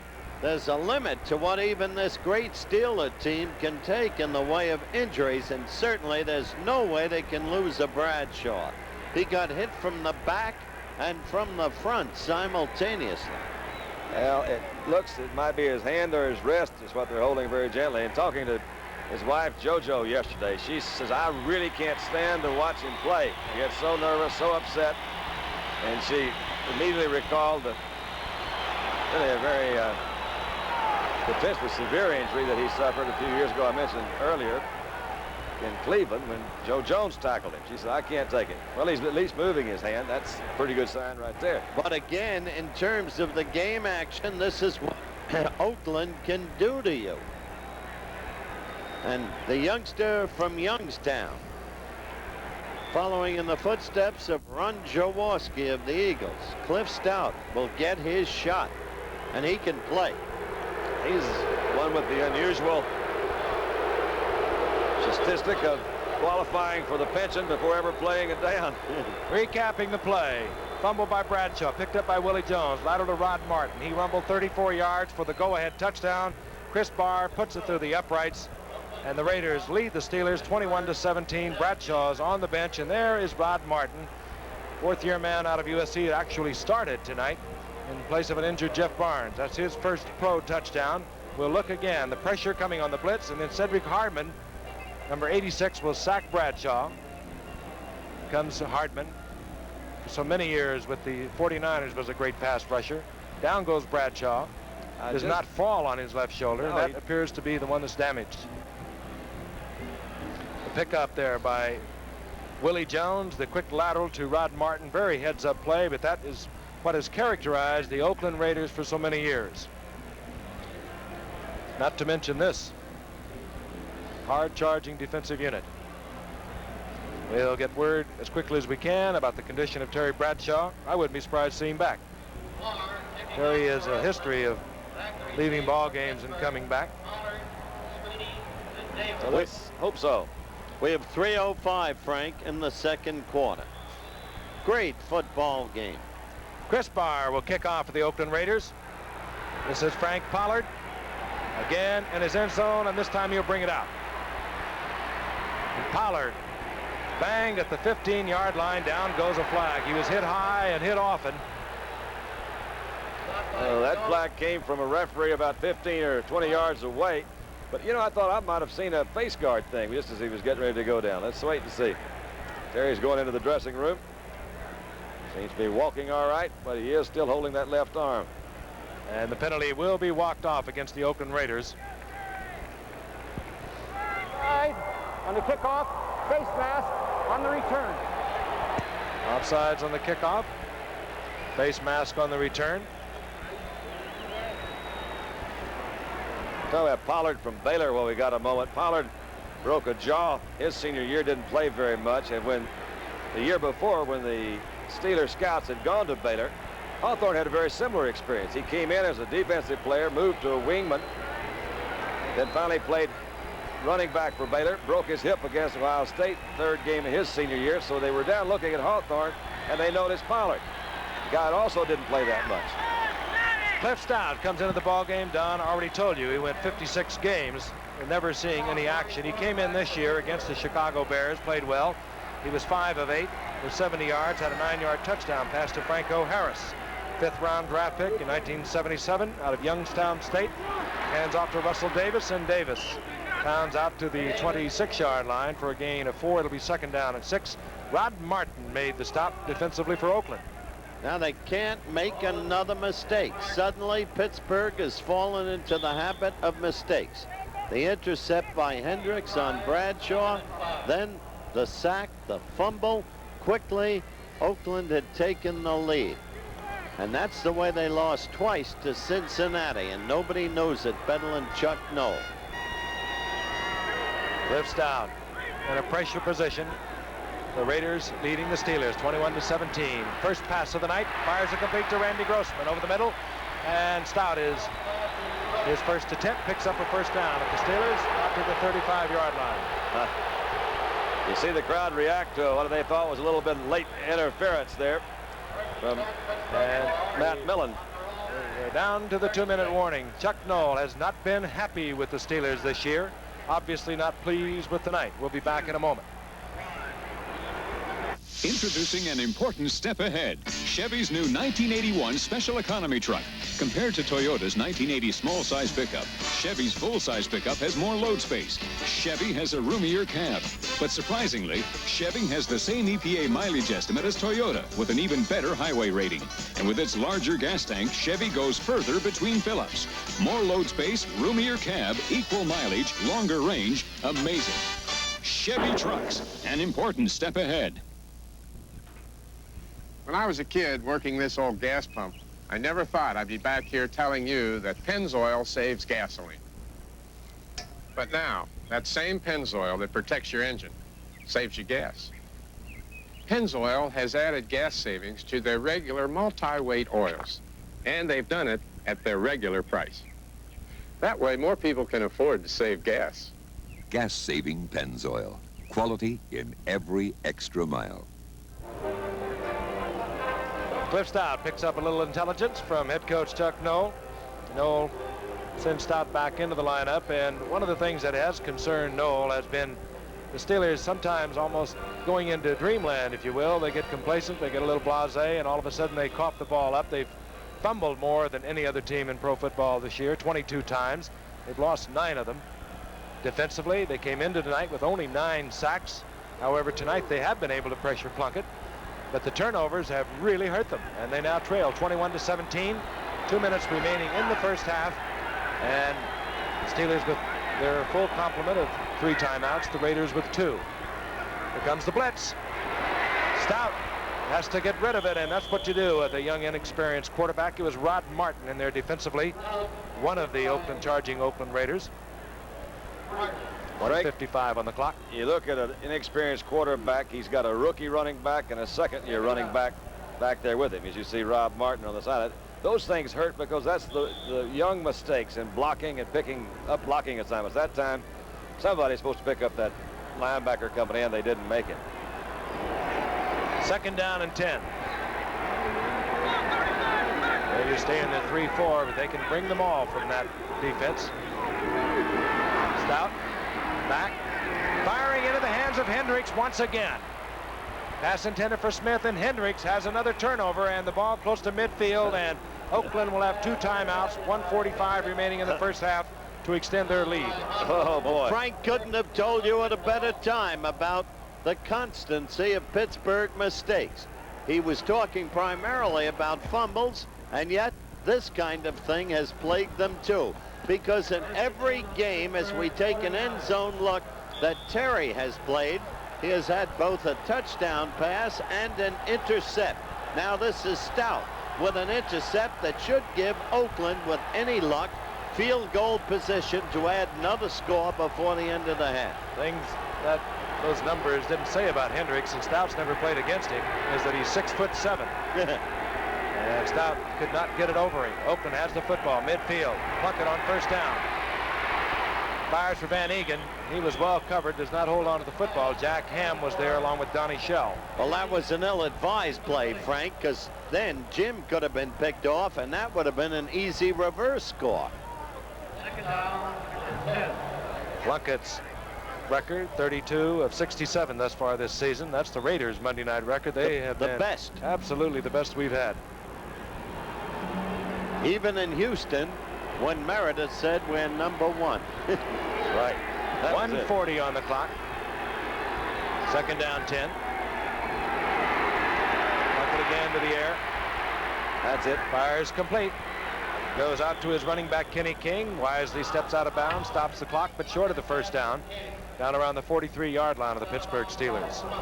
Moving Blunt defensively for the Steelers. Now they mark it at the 45. Possibly moving into the field goal area, and we've mentioned earlier the Barr brothers are the kickers for the respective teams tonight. If there is a word on the 2 Barr brothers, Chris seems to have the stronger of the 2 legs. He booted. I agree with you. Yeah, I think he will have the range. He reached one from 55 with Cincinnati a year ago, and Oakland let him try one from 61 this year. 3rd down, 7. Plunkett steps into the pocket. Look out. Firing deep is Look out for Bradshaw, touchdown, and Jim Plunkett again in trouble steps back into the pocket, and Morris Bradshaw comes up with 6. We told you at the beginning of the telecast that Plunkett is back. We told you when he was 1 for 7, the figures were deceptive. Yes, Jim Plunkett is back. That here to me is the key. Watch Plunkett right here under pressure. Good strong move. Oops, to the inside. That last little second gave him time. And Bradshaw's going right down the middle. Actually, the ball was thrown over the other shoulder, but Morris Bradshaw made a pretty good adjustment. One of the toughest things a receiver can do. Sure is, but touchdown, touchdown. And Oakland looked like it was going to be a Steeler runaway in the first quarter. And Oakland, utilizing the turnover, has taken a commanding lead. They lead 28-17. 1:22 remaining in the first half, and this crowd, capacity crowd, is stunned. They really are. First, their quarterback has gone to the dressing room, Bradshaw. Their #1 defensive player, Jack Lambert, is out of the lineup. Banaszak is out of the lineup. That's only coupled with all the other injuries they came into this game with. Yeah, we mentioned the stalwart Swan and Franco Harris. Bruised shoulder on Terry Bradshaw. There's Franco Harris. And if this continues, which now obviously will obtain at halftime, you will probably see Franco in the next half out of necessity. Franco Harris, he is the leading rusher ever on Monday Night Football. He's given us 6 100-yard games out of 13. And of course, he's hobbled by a knee, which he injured last week against Cincinnati. Not too severely injured. They said he could play if he had to. Chris Barr bangs it for the Raiders. Frank Pollard from the 2-yard line. And Pollard out over the 20-yard line, collected there by Otis McKinney, a real terror on the special teams for the Oakland Raiders. 1:17 remaining. Steelers have 3 timeouts, and they are in trouble.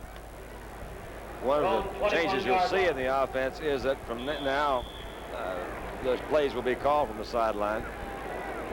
Bradshaw calls his own plays. They've got an experienced quarterback, so the coaches say, hey, we'll do that. Try to take a little bit of the pressure off of you. Sometimes it works, sometimes it doesn't. I have to suspect that maybe Chuck Noll sent word in, or talked to Cliff Stout and said, let's cool it off for a minute. Let's run this football, get ourselves in the locker room, pull our act together. But that, again, not the case. Stout right up on top. Well, he got him wide. Fires. Bell has the ball out to the 47-yard line. Burgess Owens made the stop. And the Steelers trying to conserve their timeout. Seconds ticking away. 1 minute now remaining in the first half. The Steelers have 3 timeouts.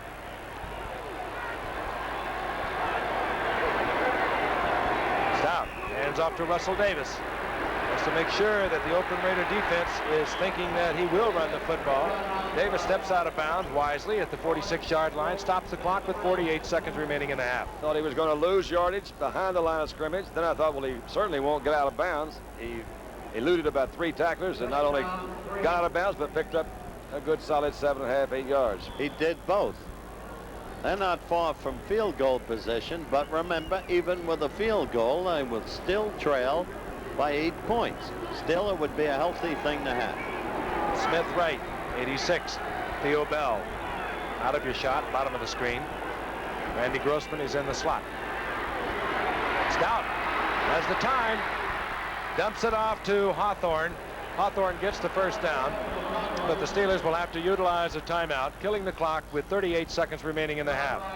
Rod Martin defensively up there to make the stop on Hawthorne. So the Steelers will have 2 timeouts as young Cliff Stout, not so young in age, but certainly young in experience. Well, he really is only 25 years old, but you're right. That time, I think maybe with a little bit more experience, he would have gone ahead and run that ball to the sideline himself and could have stopped the clock. Throwing it into the inside, they kept him from going out of bounds, so they used one of their timeouts. Tom Flores. Tom Flores, yep. The turnovers, Ted Hendricks with a couple of interceptions. The fumble recovery by Jones, the lateral to Rod Martin. And the Raiders are playing their kind of football. Frank, you mentioned the height that Hendricks has, and I think that's really the stalk. Well, you know, 6'7". Quarterbacks are not really used to working, and you know, you're going to drop it over the linebacker's head, maybe 6'2", but 6'7", and he's got those long arms. Would you believe he came out of Miami into the pros? They said he's too frail. Too frail or what? Frail, not fragile. Frail. And boy, could he hit. How frail he is. This is his 165th consecutive game that he's played in. Oh, he's a great player. And how about that statistic right there? That's another one, talking about his height.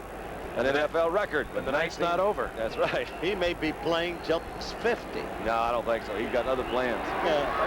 First and 10, the Steelers. 2 timeouts remaining. 38 seconds on the clock. They're down 28-17. The ball inside the 40-yard line of the Oakland Raiders. Stout. Look out. Looking into a crowd for Theo Bell, and Bonnie Jackson almost came up with it for the Oakland Raiders. Bad play. Well, that's looking at the intended receiver for the entire time of the route, and he had his eye on him all the way, and that does draw a crowd. You see about 4 or 5 of those Oakland Raiders walking back, and Theo Bell was the only one there.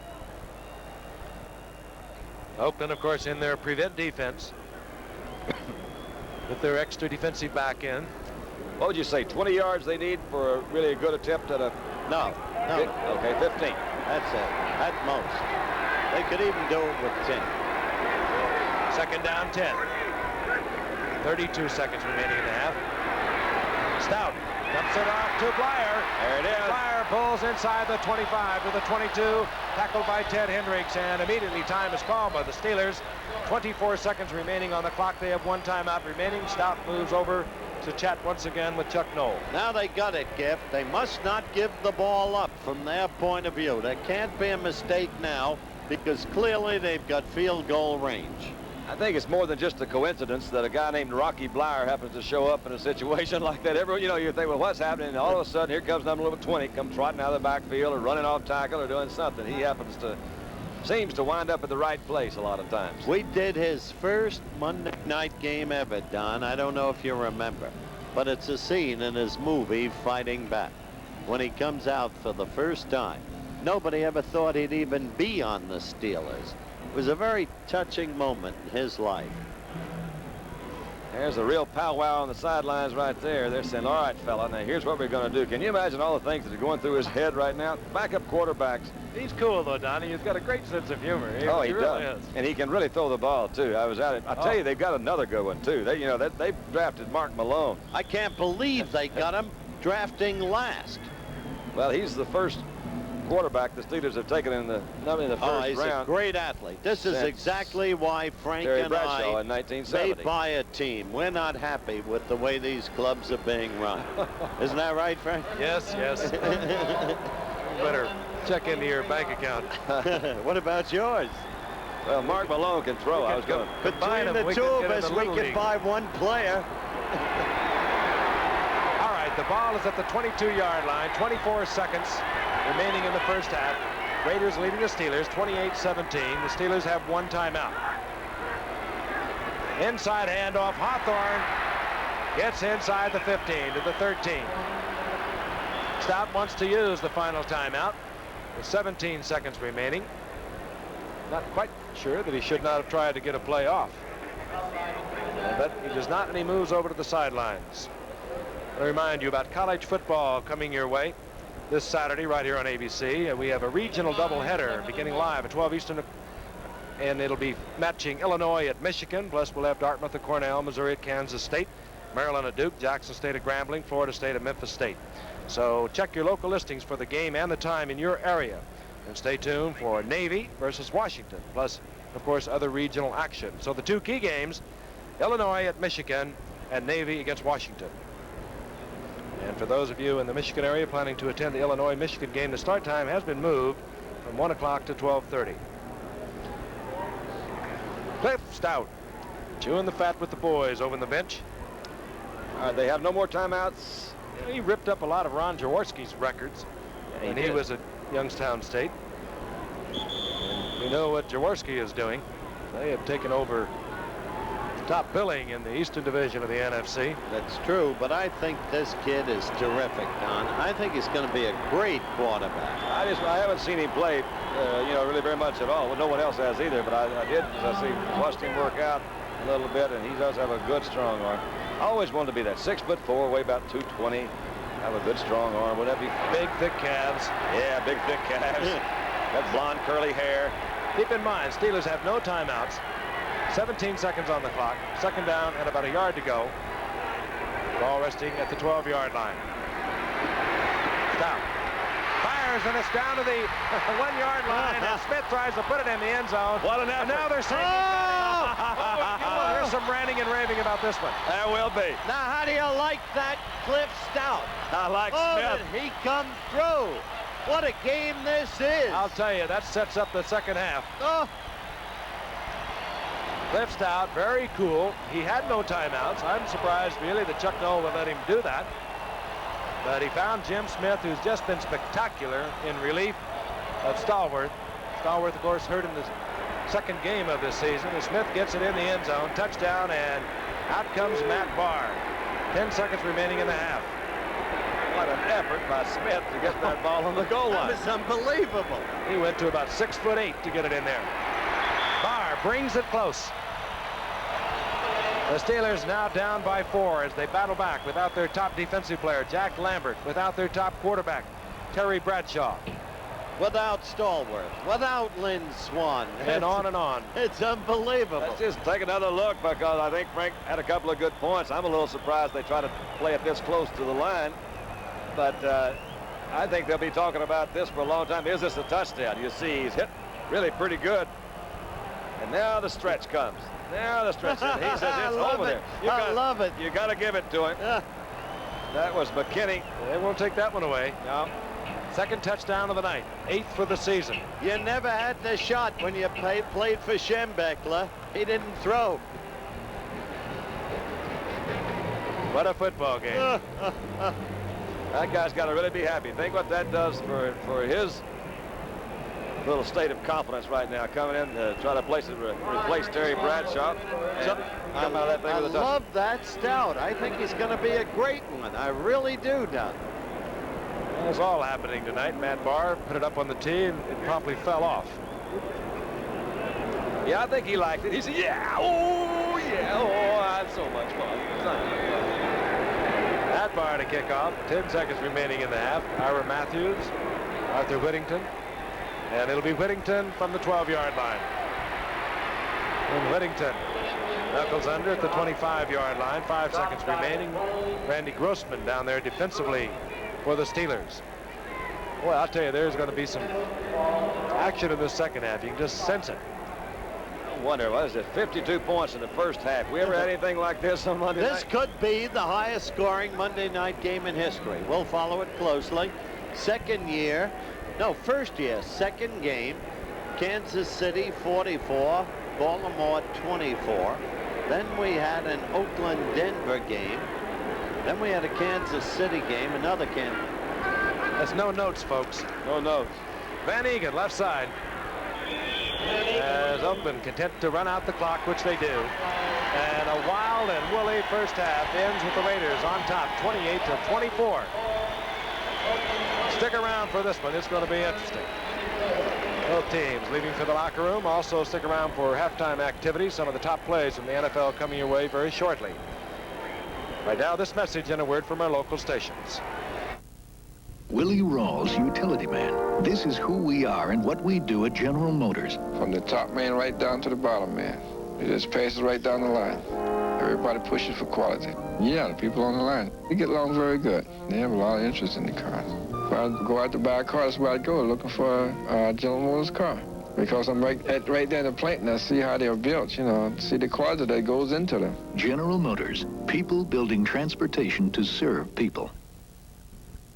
Eastern's Transcon is a brand new way to fly between New York and California. How are we doing on this special new Eastern service? I've been coast to coast more than once on other carriers.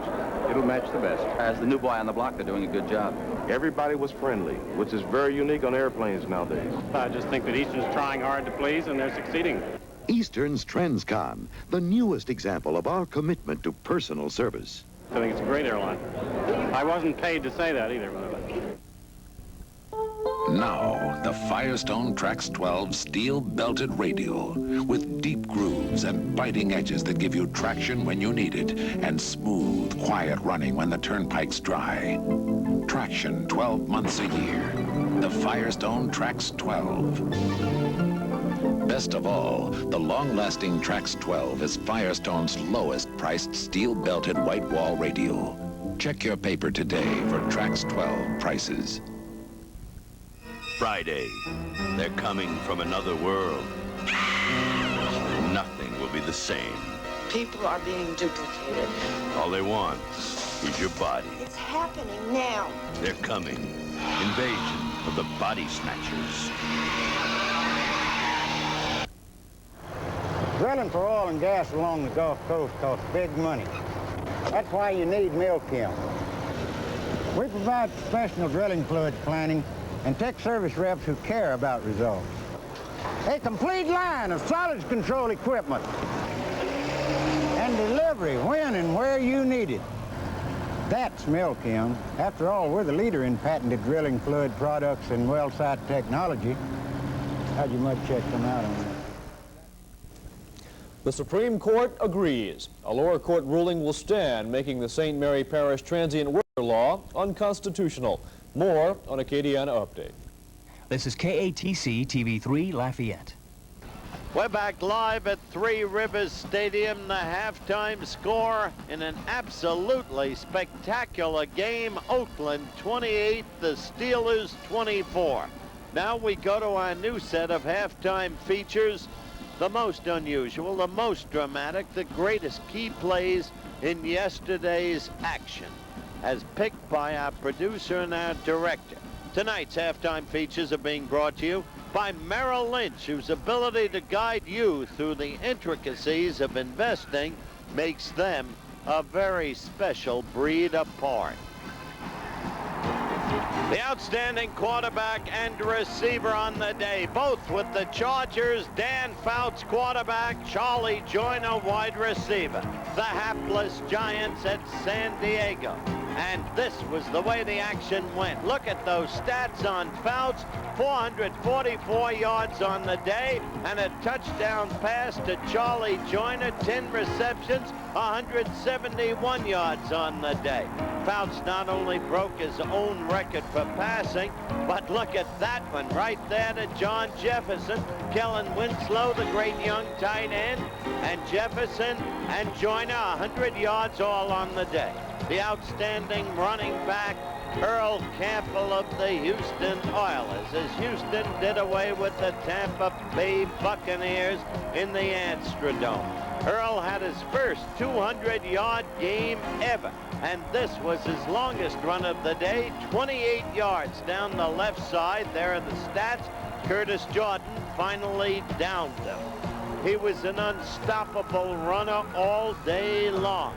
This another evidence. Watch him break Cedric Brown's tackle. That was 34 of the opposition team. Earl Campbell, the most unusual play of the day in the same game, and it involved Danny Reese and Cedric Brown and also Earl Campbell. The Bucs trailing 20-7 in the fourth quarter. Stabler to Campbell. Campbell in for a short gain, and then he lost the ball. Reese picked it up, and then lateral to that man, Cedric Brown, number 34. He went 80 yards for the touchdown behind the blocking of David Logan. So that had to be the most unusual play of the day. But not a happy day, despite that play, for Tampa Bay. Picking and choosing the right investments requires very careful handling. One wrong move can easily damage the best laid plans. At Merrill Lynch, we know that size and strength can be very valuable. But it is our sensitivity to your investment goals and agility in helping you reach them that makes us what we are. Merrill Lynch, a breed apart. The pass of the day. Vince Evans of the Chicago Bears. James Scott, the man the Jets didn't want, of the Chicago Bears. It happened in Chicago's 24-7 upset of Detroit. It happened this way. Evans, a brilliant athlete from USC, throwing deep downfield. The defender half slipping, but Scott's too speedy. There it was, the touchdown, and that sparked the upset. Then, the defensive play of the day. a man wearing number 46 named Don Bessalou in the upset of the Dolphins over the Buffalo Bills 17-14. This was the way it happened. Joey Ferguson throwing that little pass to Joe Cribbs, hit, fumbled the ball, Bessalou picked it up, there he went, 44 yards, the touchdown. That got the Dolphins off to the early lead that sparked the upset. Kick return of the day for the hottest team in football, Horace Ivory of the New England Patriots. The Colts were ahead of the Patriots when it happened, 21-17. The Colts themselves, the winners of 3 in a row. And with that lead, they kicked off. Watch Ivory. Watch him closely. That quick burst through the hole. Then cutting half right. Eluding tackler after tackler. All the way downfield. 98 yards. New England went on to their 5th straight win. They're at 6-1 on the year. How about the most dramatic play of the day? It had to be Brian Sipe and Dave Logan of the Browns and their incredible victory over Green Bay. They were in a desperate situation. 25 seconds left in the game, losing 21-20. 3rd and 20 at the pack of 46, and Sipe went to work. To Logan, probably the most underpublicized great player in the league. He caught it on the 19, sped in for the score. Cleveland had won the game. Now let's take another look. Watch Sipe, total blitz put on him by Green Bay. He held together, spotted his receiver, threw it perfectly. Sipe proved himself a year ago, and there was Logan. And I'll tell you, this Cleveland team has a way of coming back. They stay in the chase. They have won 4 of their last 5 games. And so, in the very tough AFC Central, a critical victory.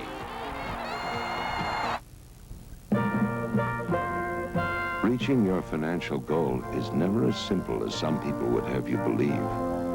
You have to know exactly where you're going and make the right decisions at the right time. At Merrill Lynch, it's our skill at guiding you through the intricacies of investing that makes us what we are. Merrill Lynch, a breed apart. We're at halftime here at Pittsburgh, a wildly offensive game between the Oakland Raiders and the Pittsburgh Steelers. Oakland on top 28-24 over the Pittsburgh Steelers. Let's take a look at some of the action as it took place. Let's pick up the action with Pittsburgh on top 17-14 at this point here in the second quarter. Bradshaw back under pressure. Watch from the right of your screen. Cedric Hardman pursues Bradshaw. He'll come up with the sack. Down goes Bradshaw. Bradshaw is hurt, bruised his elbow, but more importantly, Willie Jones comes up with the ball. And he quickly laterals off to Rod Martin. Rod Martin moves it in, 34-yard touchdown, and the Oakland Raiders all of a sudden are fired up. And then another turnover. Ted Hendricks comes up with another interception. Jim Plunkett. Now watch, Jim Plunkett will feel a lot of pressure. The Steelers coming with their pass rush. Plunkett looking far downfield, steps inside, finds Morris Bradshaw. Another touchdown for the Oakland Raiders. A beautifully thrown ball, splitting the zone was Bradshaw, 45-yard TD. Bradshaw went out of the game. We understand he will come back in the second half. But Cliff Stout, with no timeouts remaining, 17 seconds on the clock, had talked with Chuck Noll, came in, looked for Jim Smith over the middle. Jim Smith at the 1-yard line. Smith catches the football, full concentration, puts the arms out, and the indication, Pittsburgh touchdown. So Pittsburgh came back. They are now trailing by only 4 points here in the second half, and you better believe there's conversation going on in both those locker rooms, particularly the Pittsburgh Steeler locker room, where Chuck Noll obviously unhappy and distressed with the second quarter of the Steelers. We'll be back in a moment. Americans are deeply concerned over the economic failures of the last 4 years. When I became governor of California, we solved many of the same problems America faces today by bringing in a team of elected officials and private citizens. Working together, we cut the rate of government spending and turned a $194 million deficit into a $554 million surplus. We did it once, we can do it again. The time is now for Reagan. Reagan for president. Once again at halftime here in Pittsburgh, the score of the Oakland Raiders 28, the Pittsburgh Steelers 24. This ABC Sports exclusive is being brought to you by Buick and your Buick dealer, who invite you to see all the 81 Buicks from Riviera to Skylark to the new Regal, and by new gas-saving Pennzoil. Quality in every extra mile. Ask for it. And we'll be back with the second half kickoff. But right now, this message from the National Football League, and then a word from our local stations. Stay with us. More action coming up. This place proves one thing. The vintage years are the best years.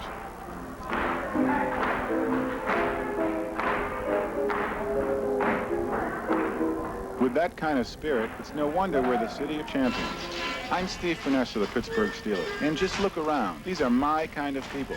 There's no way these people are going to retire to the sidelines when they have so much going for them. Not only is my friend Velma Payne studying tap dancing at the age of 81, she's just one of a group of 14 dancers called the Vintage Rockettes. But everybody here is involved. And you'll find that spirit is contagious. It's the spirit of United Way. It's the biggest winner in a city of winners. The people of Pittsburgh are behind United Way, and that's why it works here. And thanks to them, it works for all of us, the United Way.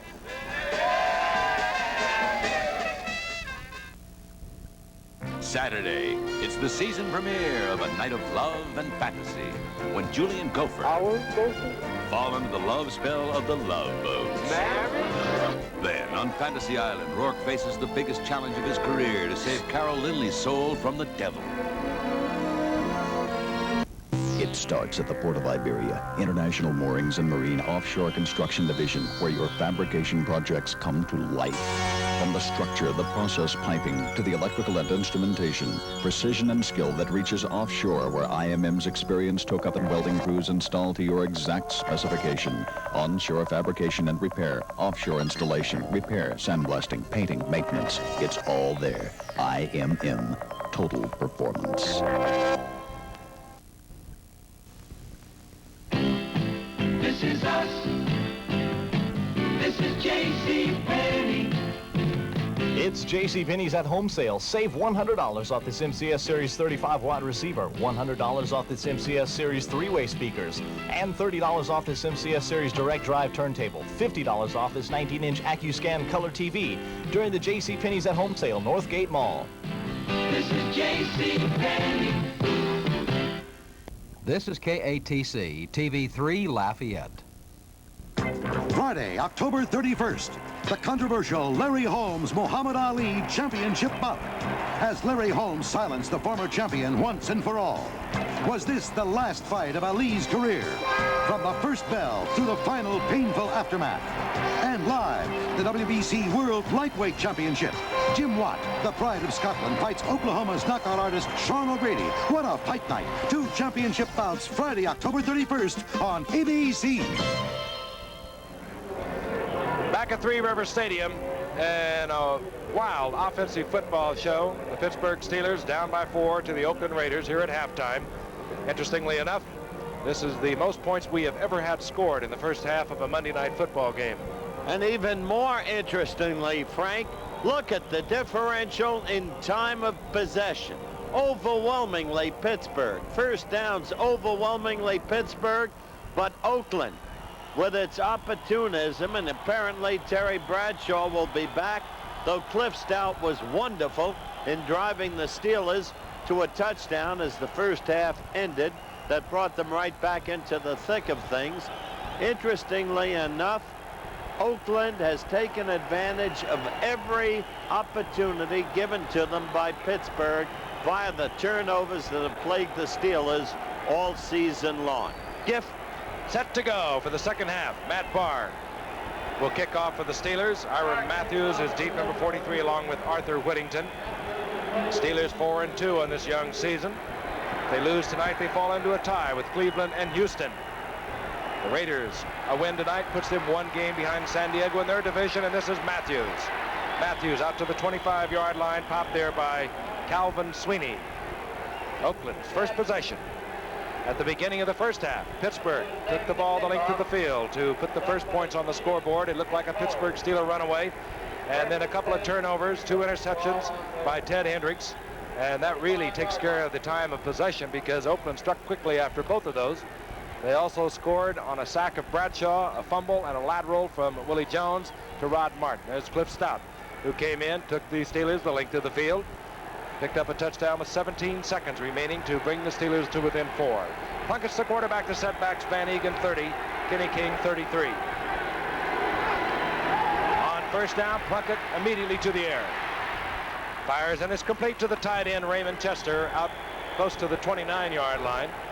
It'll be a gain of 4 at second down and 6. Raymond Chester, originally drafted by the Oakland Raiders after a couple of years, traded to Baltimore and came back a couple of years ago and had a sensational year a year ago with 58 receptions. A first-round draft choice by Davis out of Morgan State, and now back, and a key man, and one of the reasons Davis was able to trade Casper. Important game for these two bitter rivals in the AFC. Oakland trying to catch San Diego. Good hole there. Trying to maintain their lead as Van Egan gets the call and gets up to the 35-yard line, short of the first down by about a foot. Now they mark it at the 34, so it'll be about a yard for the first down. Jack Lambert went out of the action in the first half. Strain knee on the part of Jack Lambert. Of course, he is a bit of an inspirational leader to the entire defensive unit of the Steelers. Great middle linebacker, Jack Lambert. He's on the sidelines. Banaszak also had to leave the action in the first half. He's back in there now, however. Short yardage. Kenny King gets the call, and King breaks a tackle and pops for the first down and still goes. Hey, that guy's a runner. King out to the 44-yard line. First down, Oakland. Frank, this kid is terrific. You see a guy like this come from one team he played behind, as we mentioned earlier, Earl Campbell, but you wonder how many other really outstanding players are on clubs that, yeah, they just don't get a chance to play. But you get him moved in with another club, and he's turned out to be a real standout for him. Well, they got Kenny King for Jack Tatum and 2 seventh-round draft picks. They originally wanted to draft him, but Houston took him in the 3rd round, Kenny King, a year ago, so Oakland couldn't get to him. Cliff Branch bobbles the ball incomplete. It'll be second down and 10. Don, as a former great quarterback in this league, thank you. You've got to be impressed with what Plunkett is doing. Well, yeah, he has only thrown about, I think that was his 11th pass tonight, and he maybe completed 5. The thing that I'm impressed with is he's held his composure pretty well. And I think one of the things that happened earlier in his career, he kind of got his confidence, he was shaken up a little bit. So I'm glad to see him get that back, establish himself as a frontline quarterback. Second down and 10. Plunkett looks it over. Ball at the 44-yard line of the Oakland Raiders. Steelers put 4 men in the rush. Plunkett hangs it for Branch. He's there. Oh! Plunkett, who hit Branch a week ago for 43 yards, has hit for 56 yards again to the speedy Cliff Branch, and Plunkett is having himself a night. That one was perfectly thrown. Mel Blount was out there. It appeared that there was a slight hesitation. Mel, I don't know whether he looked to the inside and saw Dirt Winston back there. That was Dirt Winston all the way back, the middle linebacker. See number 53, he takes off running. I don't know whether Mel thought he had some help coming from the inside or not, but it's a beautifully thrown ball. Cliff Branch is right there. It all. He's got his poise back. He's got his confidence back. 2 earlier touchdown passes, as you take still another look, were thrown when the man was in trouble. Yes, he's back. And that was all pro Mel Blount on the coverage. Did it look to you, Frank, that he was looking for help from the inside or something, and he just wasn't in a very good position for him? That's awfully... Drills it through the uprights, and Oakland extends their lead as quickly. We have more points on the scoreboard. 12:36 remaining in the 3rd quarter. The Raiders 35, the Steelers 24. Paint is included at no additional cost, or you can pick a Landau vinyl top. Here's her serve. An ace. Beautiful, Billie Jean, beautiful. Thanks, I think so too. Don't you just love the colors? See your Buick dealer now for his 81 announcement offer on the new Buick Regal. Why have over 1 million people Midas-sized their brakes? Was it because they know Midas has brake mechanics that are specially trained? Was it because they know Midas has the right brake parts in stock? Or was it because they know Midas has over 20 years' experience under the car? Well, whatever the reason, it certainly was no accident. It pays to Midasize your brakes. Silence again overwhelms this jam-packed stadium, Three Rivers Stadium. The Pittsburgh Steelers have not lost 2 consecutive games in this stadium going back to 1970. Chris Barr hits it. Frank Pollard will take the short kick at the 7. And a big opening for Pollard. And he turns back into a crowd, gets out over the 30 to the 31, hit there by Todd Christensen, who's been excellent on the special teams for Oakland. There's Cliff Branch, and Frank just called it right on the button. He turned back into a crowd, Pollard did. Had he run right, he could have picked up another 5-10 yards easily. But it's easy from up here. Bradshaw back into the huddle for the Steelers. If you were with us in the 3rd quarter, you saw him go out. Holding his left arm, appears to be all right. 1st and 10, and Bradshaw hands off to Hawthorne. Hawthorne tries the right side, pecks his way back to the inside and moves out to the 39-yard line. Gain of 7. It'll be 2nd down and 3. Matt Millen, the rookie Penn State linebacker, in on the stop. Big 1st down play makes the next call easy. We all know that. But what's important is that Pittsburgh stick to its game plan, not panic because they're down 11. And judged by that play, Mr. Bradshaw will not. I absolutely agree with what you just said. I think that really is the real key. Stay exactly what you're going to do because they moved the ball so well early in the game. Inside handoff. He goes to Russell Davis, and Davis close to the 1st down, out near the 42-yard line. He had to reach the 42 for the 1st down.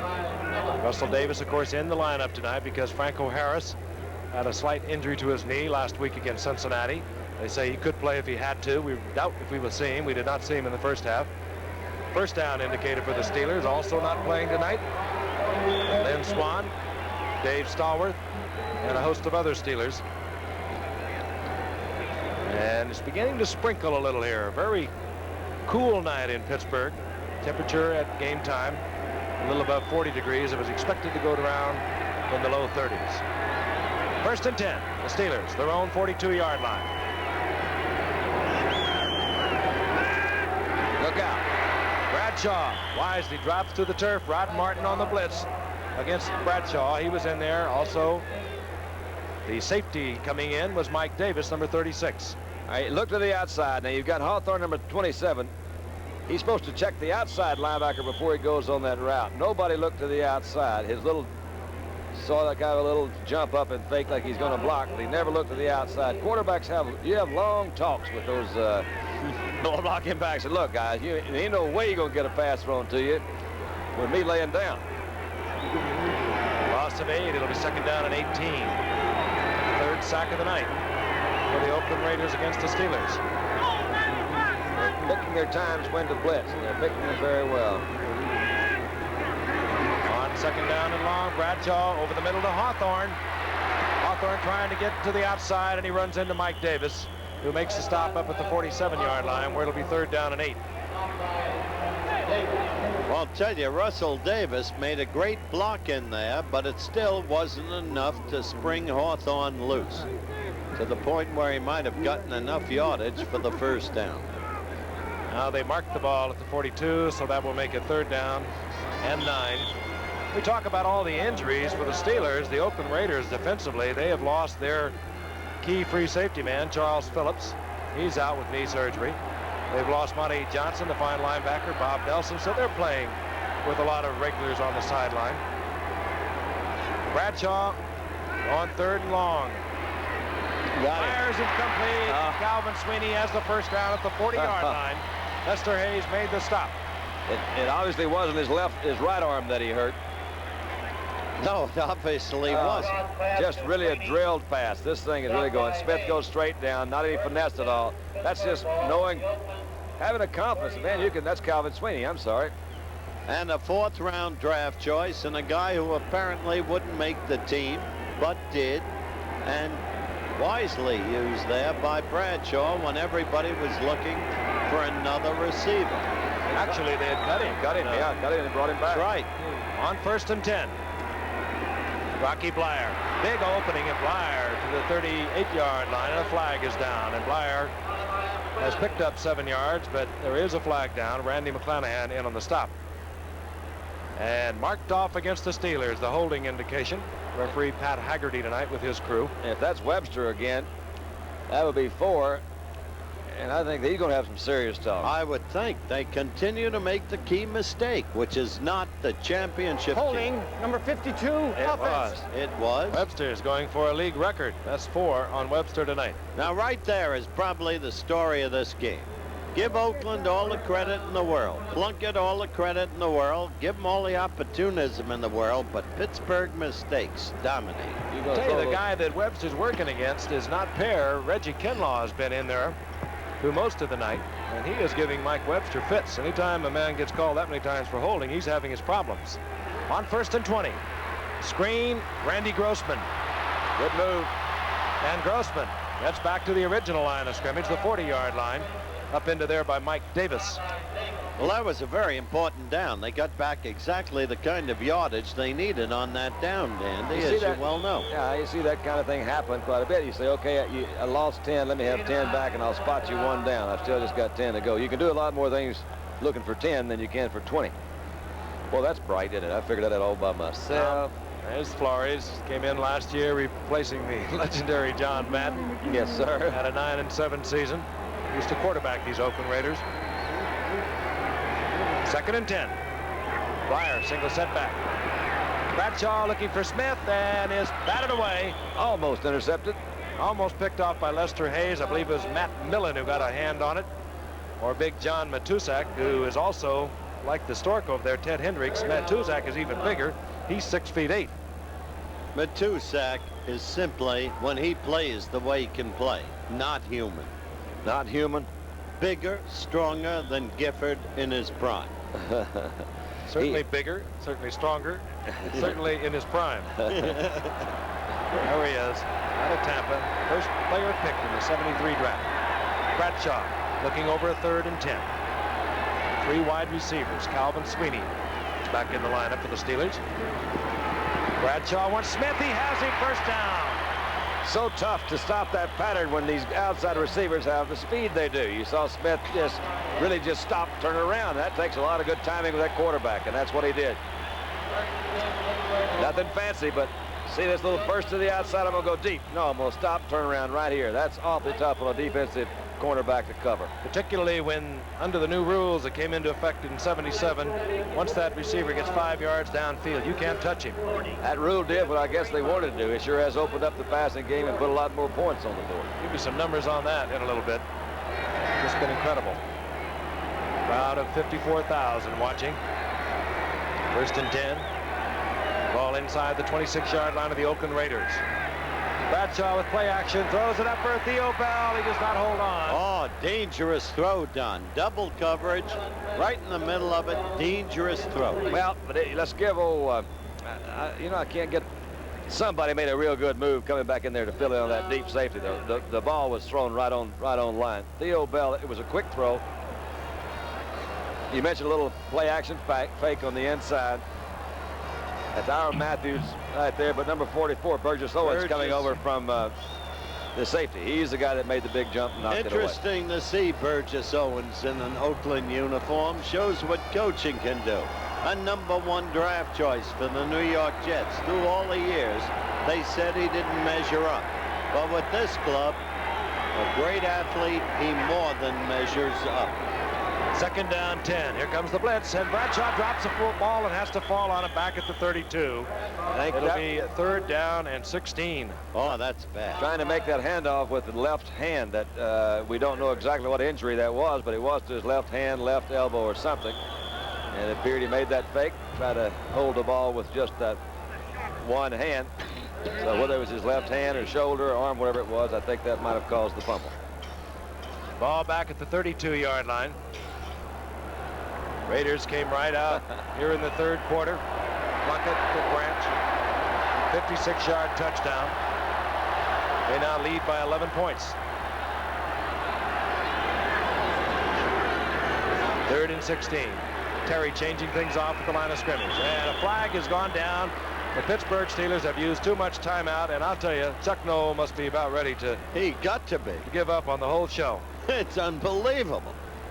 See him looking around, and you look what personnel you have in the game at that time. He had them in the formation he really couldn't do much with. He was trying to figure out, how can I change this play? Didn't have the right people in there. Play of game, offense. 4 times Super Bowl champions, victimized constantly by their own mistakes. 3rd down, 21. Doesn't seem possible, does it? Yeah, happens. Does not seem possible. Ball inside Oakland's 37-yard line, and the Steelers would like to come away with something if they could on this drive. 7:20 remaining in the 3rd quarter. Bradshaw. Man is open, it's Bell. Touchdown. Touchdown, Bell. On 3rd down and 21. And slipping and falling was Monty Jackson back there pursuing Bell. I don't know whether he could back to the way or not. He never had the opportunity. He fell. Touchdown, Pittsburgh. Do you believe this game? I can't believe that throw. If the conversion is good, it'll be 35-31. We will have had 66 points. Let's look at an end zone replay. Again, look at the mobility. He got him moving. He missed. That was Browning, came through there. Fell down. The ball's again right on the money. Theo almost went out of bounds, but he tiptoed through for 6. To the Tulips. That was Monty Jackson that we saw, number 42. He says, how in the world did I trip? Here's Matt Barr for the conversion. Colquitt gets it down through the uprights, and the Steelers are back in it once again. What a scoring football game we have tonight. Again, a spread of 4 with the Raiders on top, 35-31. What's the record height? All right, let's look at it again, isolation. He actually stepped on Theo Bell's left foot. That's what caused Monty Jackson to fall. Theo Bell with a nifty catch and the touchdown. We'll be back in a moment.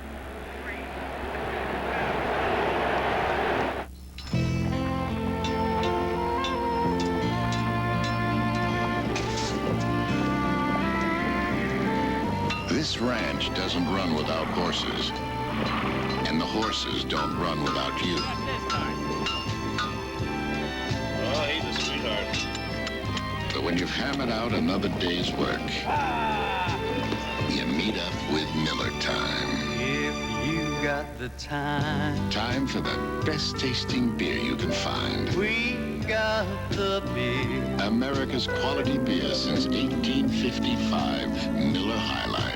Miller tastes too good to hurry through. When it's time to relax, we've got the beer. Oh, good. Saturday on NCAA College Football, a doubleheader afternoon of the best in collegiate action at a special early time. Check local listings for the NCAA games in your area, starting at 12 Eastern, live on ABC. Here in Pittsburgh, with half of the 3rd quarter still remaining, both teams have put touchdowns up on the scoreboard. Both coming on long passes. Matt Barr to kick off for the Steelers. And this will be Arthur Whittington from the 12-yard line. Down goes Whittington. Robin Cole hustling Whittington to the turf inside the 20-yard line. Robin Cole. He is a good one. What classics these two teams have produced over the 70s, and a lot of hard feelings that have been generated. The mystical catch by Franco Harris a few years ago, well remembered by Oakland. And of course the bitterness that came out of other games, late hits, accusations, court cases, and now they're going at it in another classic. It's 35-31 with 7:07 remaining in the 3rd quarter, and the Raiders are still on top. And the crowd is beginning to get into it. Nearly 54,000 of them capacity here at Three Rivers. Kenny King gets the call, and King runs into Dirk Winston after a gain of a couple. Now right here, Don, Plunkett must not become conservative. Do you agree? I agree. You must not allow the hometown crowd, which this is a very... There's a face mask call down on the field. Another flag indicated against the Steelers.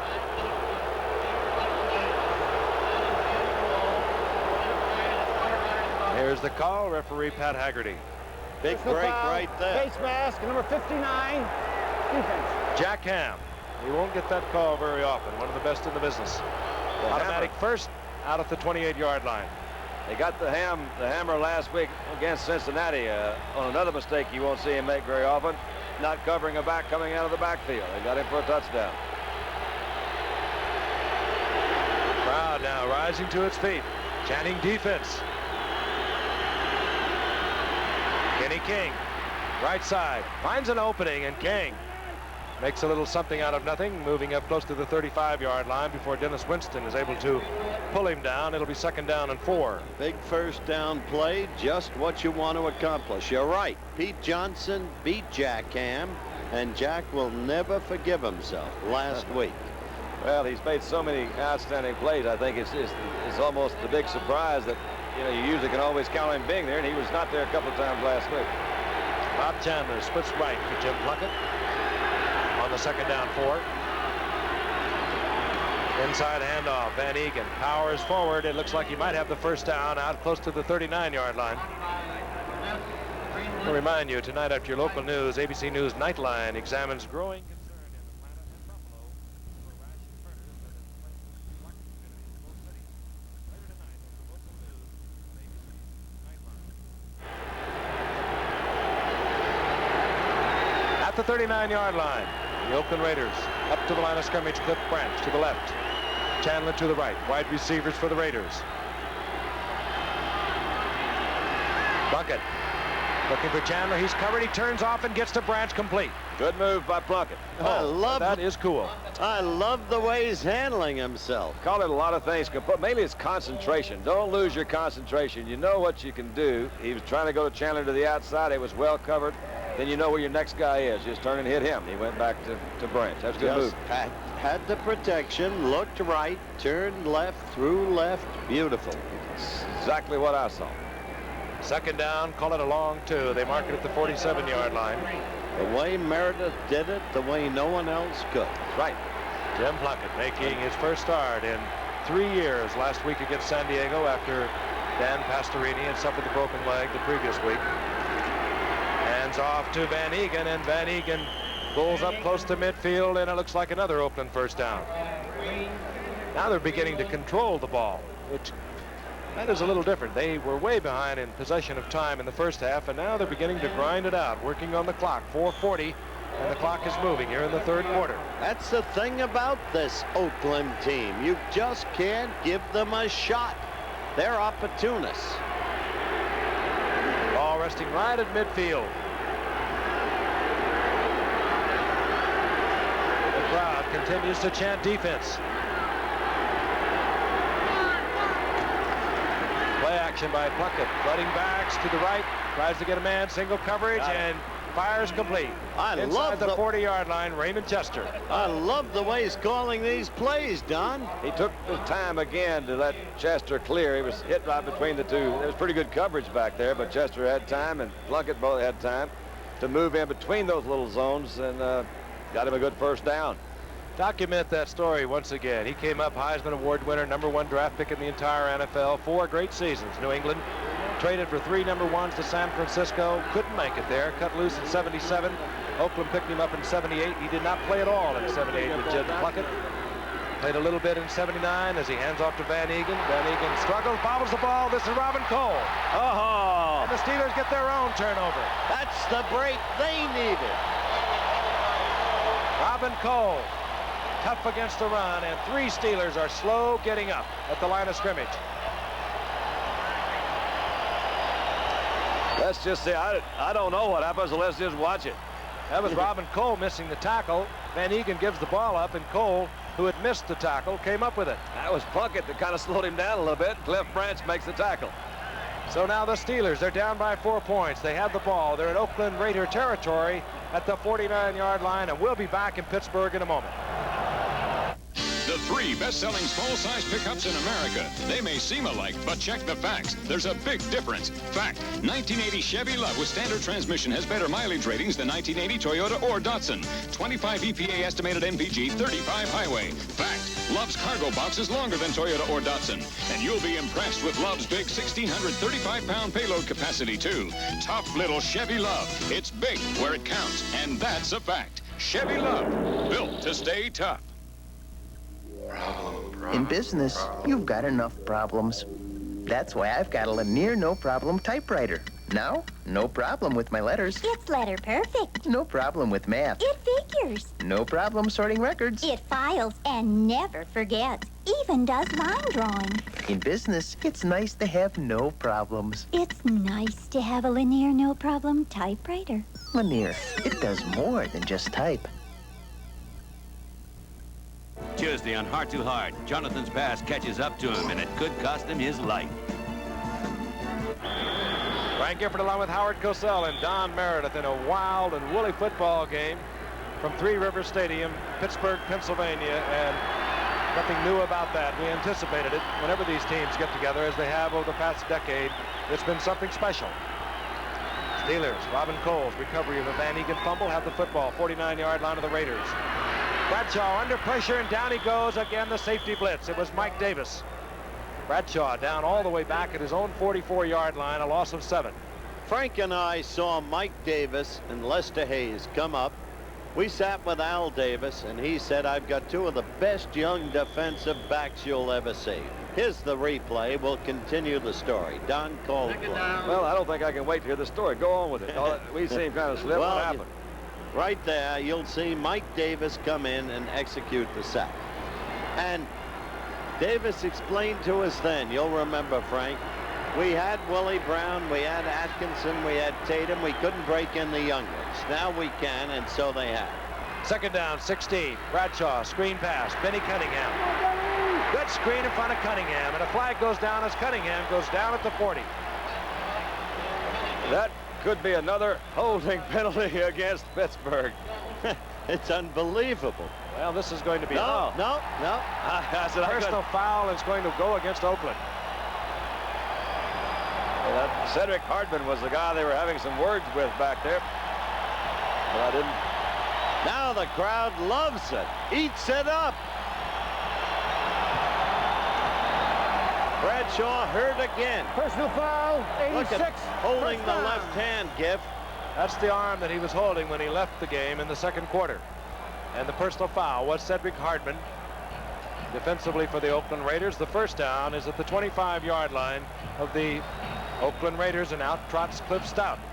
So the junior Youngstown Rifle faces the task again. He was up to it as the first half ended. Let's watch. Stout off the bench, puts Theo Bell to the left. Jim Smith out to the right. Cool, calm youngster. Hands off to Rocky Blyer. This play has been opening all night over the left side over Ray Penny and John Kolb for the Steelers. Blyer gets 4. It'll be second down 6. Don, you were right. Penny is fragile.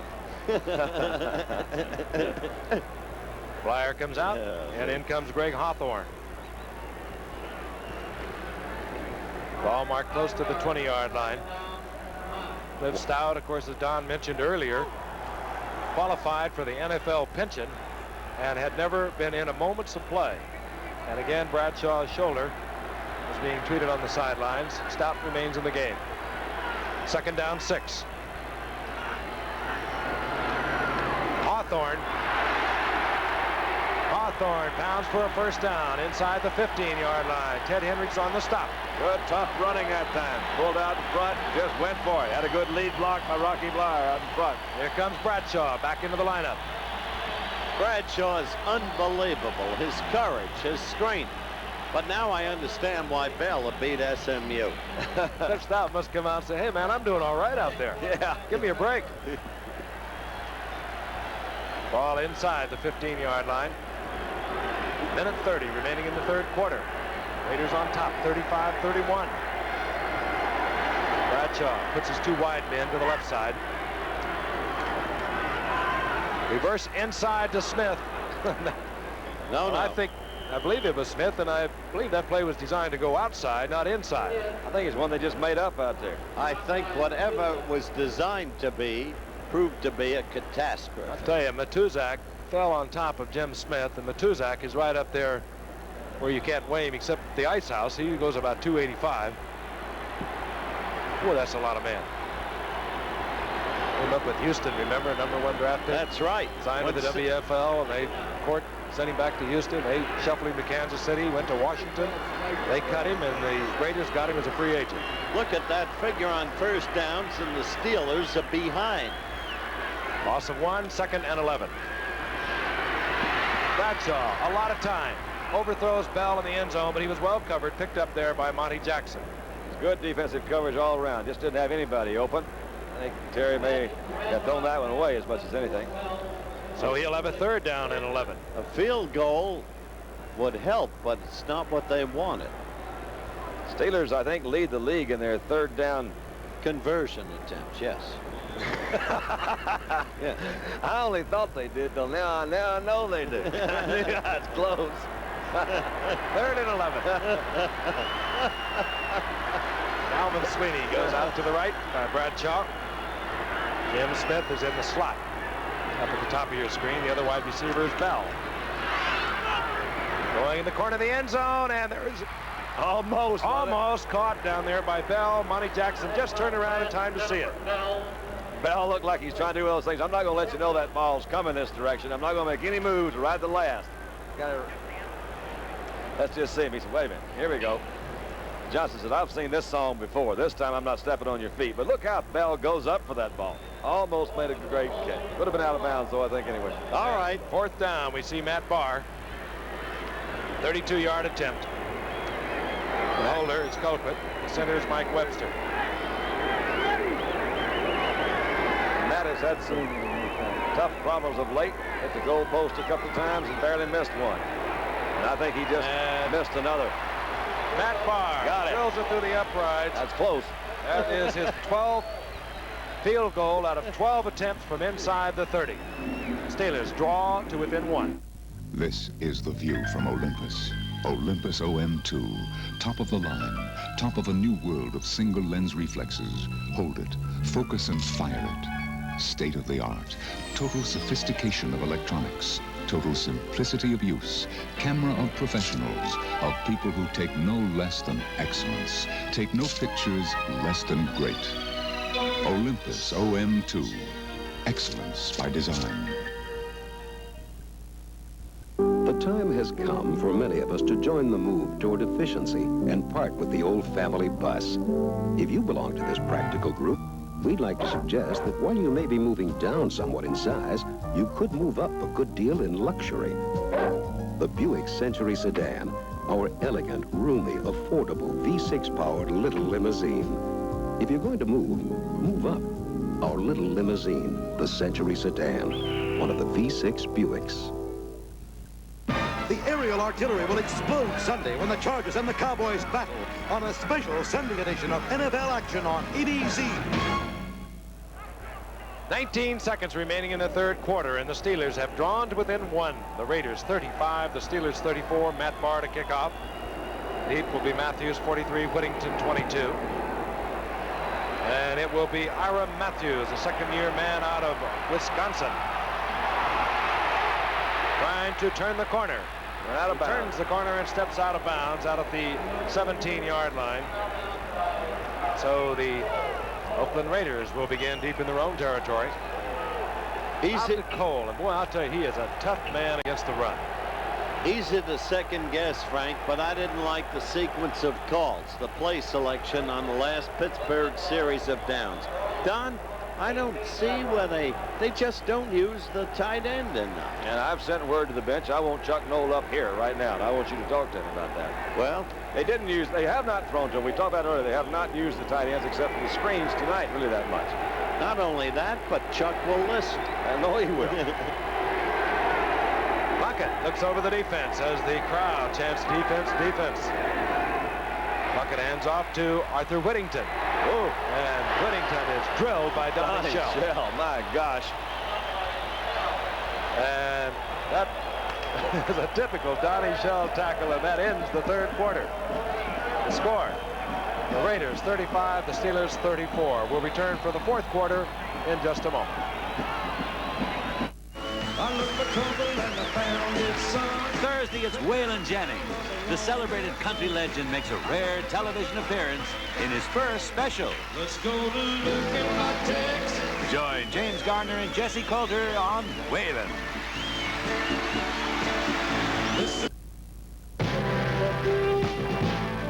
Western. Pace setters in the fundamentals, like advanced offshore cementing skids with recirculating mixers, packaged for easy handling and assembly, plus service-minded, experienced cementers. The total package from our Western boat support bases in the Gulf of Mexico. If you don't have an oil well, get one. You'll love doing business with Western. Pace setters.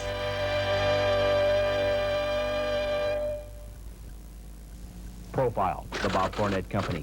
Experienced, fast-thinking vertical navigators who handle all problems, improvising on location when needed. A company that designs and produces their own gyroscopic single-shot and magnetic multi-shot surveying equipment, plus the new G300 for the deep, hot holes. Sophisticated computers verify information for fast transmission. Years of quality performance from the Bob Fournette Company. They face the job head-on and get it done. Aides to President Carter and Ronald Reagan continue debating the great debate. Now the dispute is over just when it will be held. More after the ball game. This is KATC TV3 Lafayette.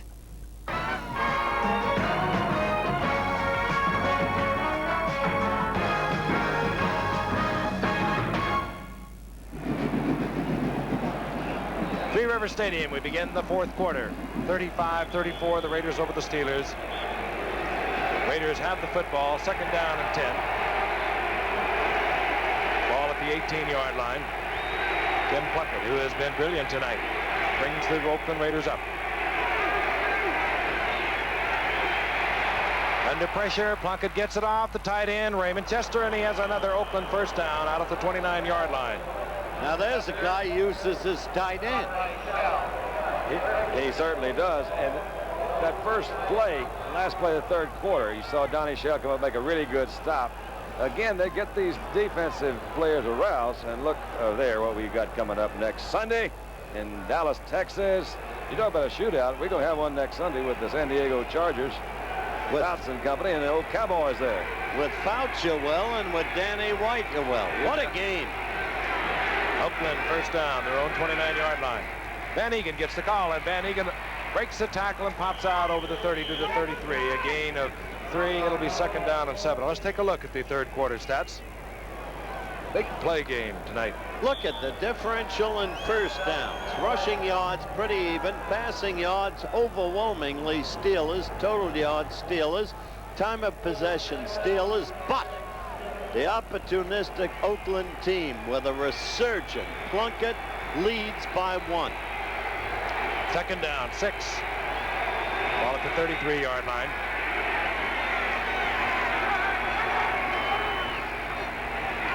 Inside handoff, Van Egan finds an opening out over the 35-yard line. Close to the 36, it'll be 3rd and 3. And we're going to take this moment, even in the excitement of the game, to offer our sympathies to the family of one of our favorite people and one of the great cameramen in our business. Been with us since the start of Monday Night Football. Drew DeRosa is here in Pittsburgh. This morning he received a call that his father Phil had passed away. And Drew, we want you to know that we are thinking about you.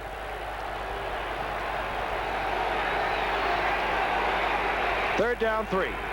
Ball just over the 35-yard line.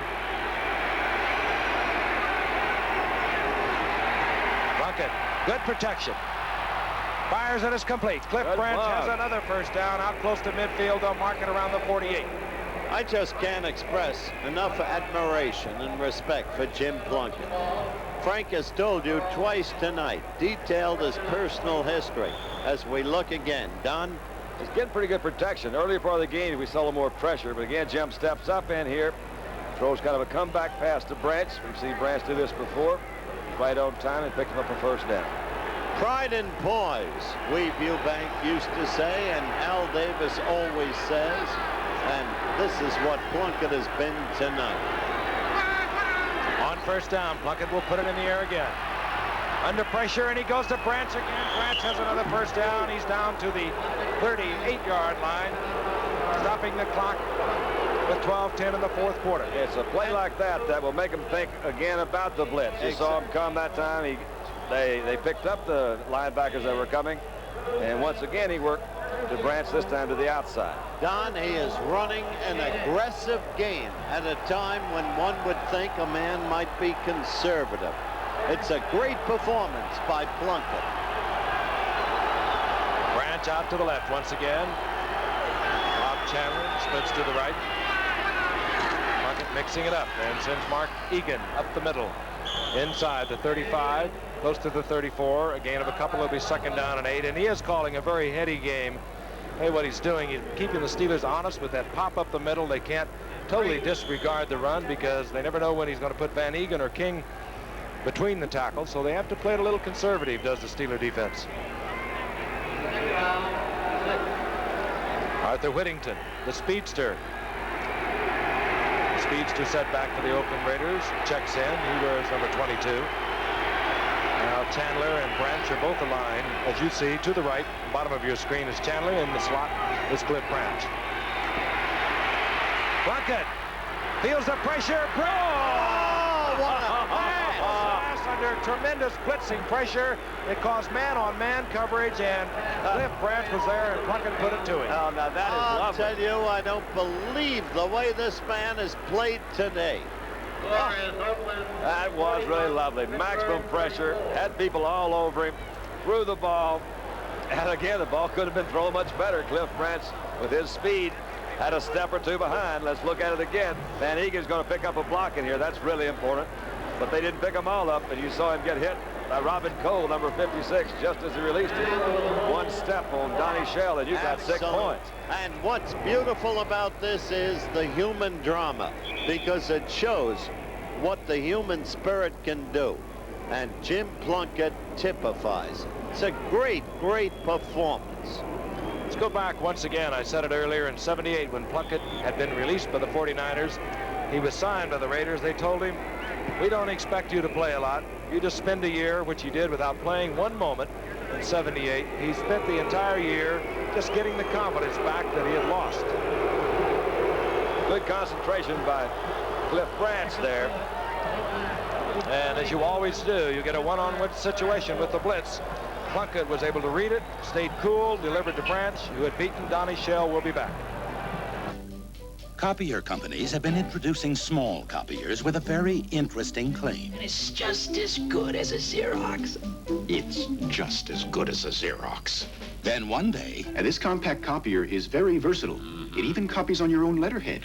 It's inexpensive, but best of all... I know, it's just as good as a Xerox. It is a Xerox. The Xerox 2600, the compact copier that really is just as good as a Xerox.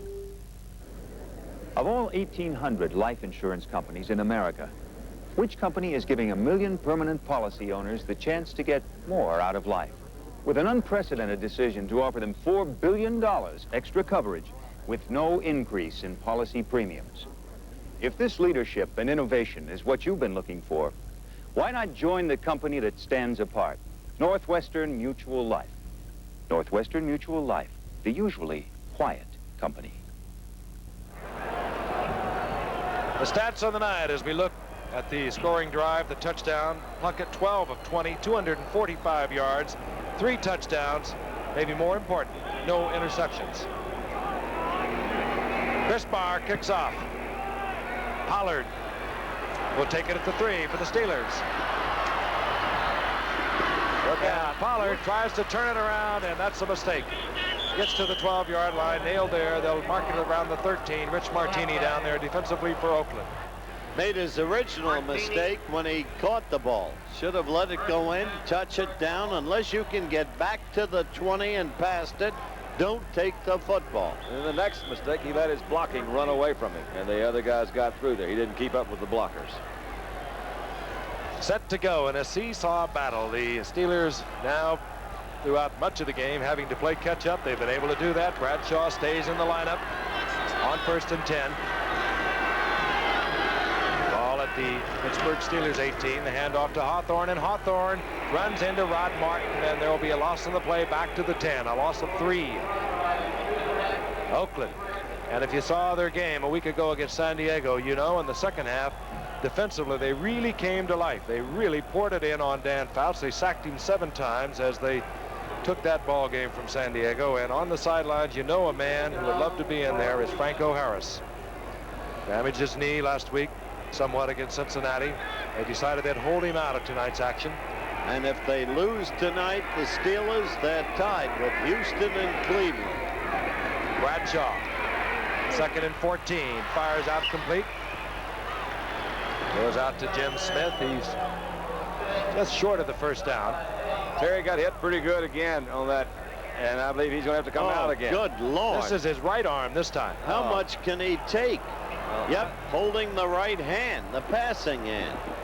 Well, he got hit again, but I think it was Matuzak was back there, and there was somebody else. That Rod Martin was back there on the blitz again. He really just, I don't understand. You know, you get a lot of licks back in it, and he's tough. But let's see if we can see what, there's Matuzak coming over a lot of people.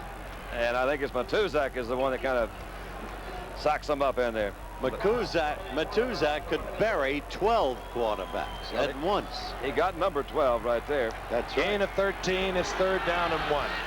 Ball out at the 23-yard line. Inside handoff, Hawthorne. He runs into Matuzak, and there'll be a loss on the play of a couple, and Pittsburgh will have to punt. That could be it. There was not even this early. That could be it without turnovers. 9:20 and the seconds are ticking off the clock. Out comes the punting unit. Craig Colquitt for the Steelers. Ira Matthews settles in for the Oakland Raiders at about his own 37-yard line. Here he is. Has not been able to turn in the kind of punt returns that they expected of him. He's averaging a little over 4 yards coming into tonight. Led the nation at Wisconsin as a senior 2 years ago with over a 16-yard average. Off Colquitt's foot. He didn't want to kick that one. He hung it high, but it does take a bit of a Steeler bounce. It'll go out of bounds inside the 47-yard line of the Oakland Raiders. They'll have good field position. That picture needs no words. Terry Bradshaw on the sidelines. Second quarter, hurt his left shoulder, has just come out of the game holding his right arm. We'll be back. The problem is air, because moving through it takes horsepower. The solution? A car high in back and low in front to cut drag and turbulence and increase efficiency. The 1981 Buick Regal. If you like the looks of our new Regal, that's fine. But we didn't make it better looking just to make it look better. The new aerodynamic Buick Regal. At your Buick dealer now. Pardon me, but are you familiar with the official nut of Disneyland? Don't look at me. I'm just a visitor. No, I mean Sun Giant almonds. Roasted, salted, or dry roast? Hey, you seem to know a lot about Sun Giant almonds. They're my favorites. My friends like them, too. But I didn't know they're the official nut of Disneyland. And Walt Disney World. And to think I only used to come here for the rides. There's something good under the sun. Sun Giant almonds. And that's official. Saturday on NCAA College Football, a doubleheader afternoon of the best in collegiate action at a special early time. Check local listings for the NCAA games in your area, starting at 12 Eastern, live on ABC. Terry Bradshaw on the Steeler bench, obviously shaken up, but they have not taken him to the locker room. We'll try and get a report for you. We know that he came off holding his right shoulder, his right arm. Earlier, he had gone off holding his left arm, came back twice, had to leave the game again. And Cliff Stout has been alternating almost by series with Bradshaw. Meanwhile, the Oakland Raiders have the football, 1st and 10, the ball inside their own 47-yard line. And off is Kenny King, left side, and Kenny King over midfield gets down to about the 48-yard line for a gain of 5. Mel Blunt on the stop along with Dennis Winston. It'll be 2nd and 5. Exactly. Mel Blunt's tackle gave him an extra 3 yards. So they had the big first down. As you look at Bradshaw, we learn that it is not just the shoulder, as Frank said, not just the arm, but the right thumb. A major problem now. We'll hope for a further report. 2nd and 5. And handoff. Van Egan sprints to the outside and taken there by Donnie Shell, I believe just short of a first down. It'll be 3rd and short. I guess the score would indicate this, but it just occurred to me as Oakland has punted one time, haven't they? Great guy. One time, and a great punt. That was Colquitt's second punt. So, well, there's not been one of your defensive That's right. They've been moving that thing up and down. Coach, what do you think? 76 points scored thus far in this ball game. 1 point short of the highest total ever scored on Monday Night Football. Raiders on top, 42-34. 3rd down, less than a yard to go. King gets the call, and King is upended. It'll be close to a first down. Good defensive play that time. Not sure he got it, Frank. Not sure he got it. Would you see Jack Ham come in for that linebacker position? Now, that's when you can stop a guy. He may have gotten the first down. Still a terrific defensive play by Jack Ham. I'm not sure he got it, Don. Oh, I'm not either, but I just was looking at old Jack Ham out there. Out come the yard markers. May have gotten it by an inch, but it's going to be terribly close. Not sure he got it. No, he didn't. We'll know in a moment. He didn't. I agree with you, Howard. He did not get it by 2 inches. What do you do? Terry's saying right now, what do I do? Because he's got to be. What do? You kick the ball. Yeah. With a 42-34 lead. They have to kick it. They have to. Well, they don't have to because nobody's moving out there right now unless they got the old quick kick. They're not going to. Yeah, that's the old quick kick. In comes Todd Christensen. He is the extra tight end that they bring in. All right. Now he goes out, and the short yardage unit stays in for Oakland. The ball is inside the 44-yard line. 4th down, inches to go. Plunkett calls timeout. And Plunkett doesn't like it. He calls timeout. We'll move over to the sidelines. 7:02 remaining in this game is Jim Plunkett, who's put on a whale of a show tonight. 3 touchdown passes, slides over to have a word with Tom Flores. We'll be back. In business, starting small and thinking big is no problem. With the Lanier No Problem typewriter, you'll have no problem getting typing back faster. No problem adding, subtracting, multiplying, dividing, growing, and achieving success. Now that calls for the No Problem shared system. A family of No Problem typewriters working together. Think big. It's no problem. It does more than just type. Lanier today, no problem tomorrow. I learned to drive in an old Model T that belonged to my dad. We counted on Pennzoil to take care of the engine. Today, Pennzoil does even more. Because now, it saves gasoline. Pennzoil has added gas savings to its regular multi-weight oils. And they've done it at their regular price. So you don't have to spend extra money to get extra miles. Gas-saving Pennzoil. Quality in every extra mile. Jim Plunkett trots back out onto the field. The situation, 7:02 remaining in the game. The Raiders over the Steelers, 42-34. 4th down, inches to go. The ball inside the Pittsburgh Steelers' 44-yard line. Terry Bradshaw, we are told, will not return to the game. Damaged right thumb. He is going to really feel the pain tonight. He has been battered and bruised all night long. Key play for the Oakland Raiders. And Van Egan bowls for the first down. And so Oakland maintains possession at the 42-yard line of the Pittsburgh Steelers, and the seconds continue to tick. Well, they got it, but I still think it was the wrong play. They're ahead 8 points. They now have less than 7 minutes left. Kick it. What if they had missed it?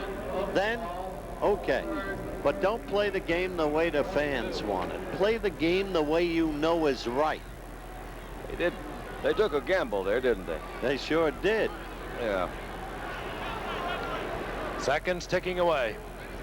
Inside 7 minutes remaining in the game. Wild offensive show from Pittsburgh. Van Egan gets the call, and Van Egan surges ahead for perhaps a yard.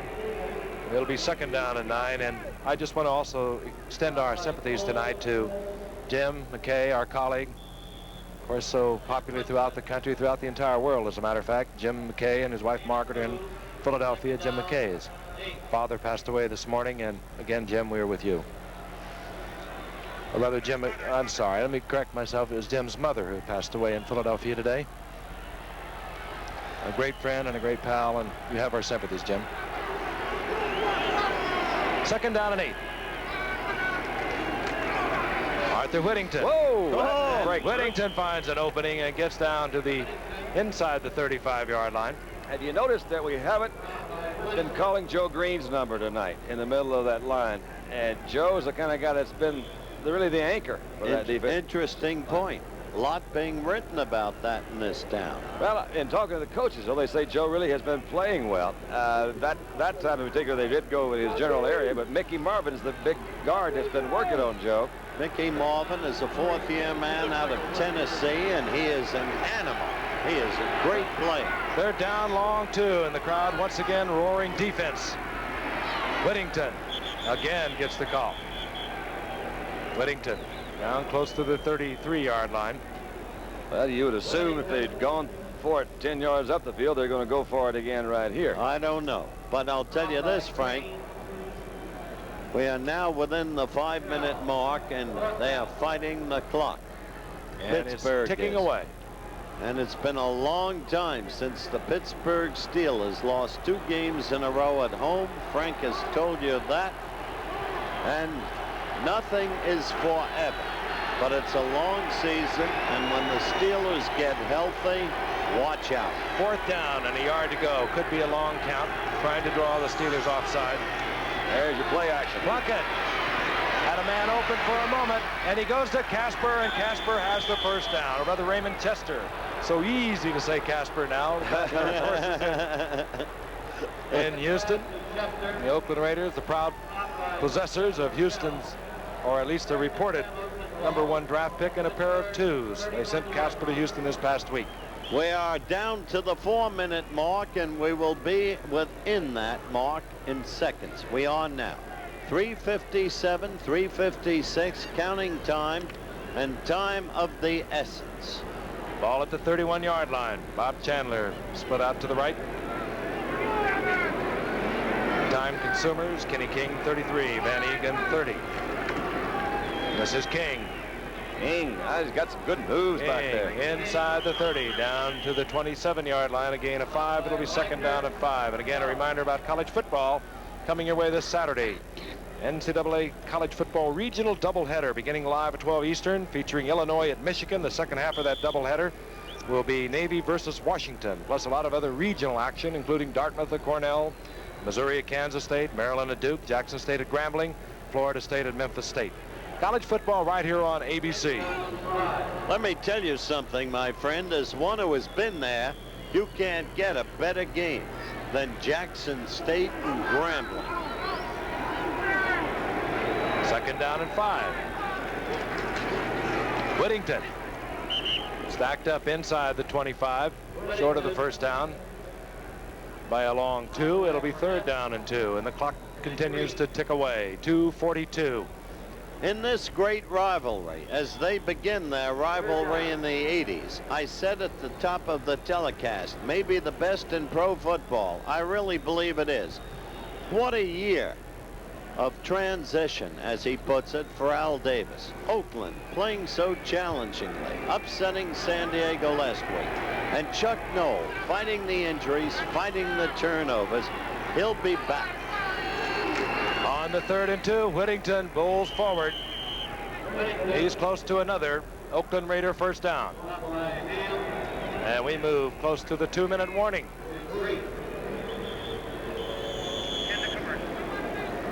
So they'll bring the yard markers in. That is the 2-minute warning, and we'll be back to see whether or not Oakland has achieved another first down.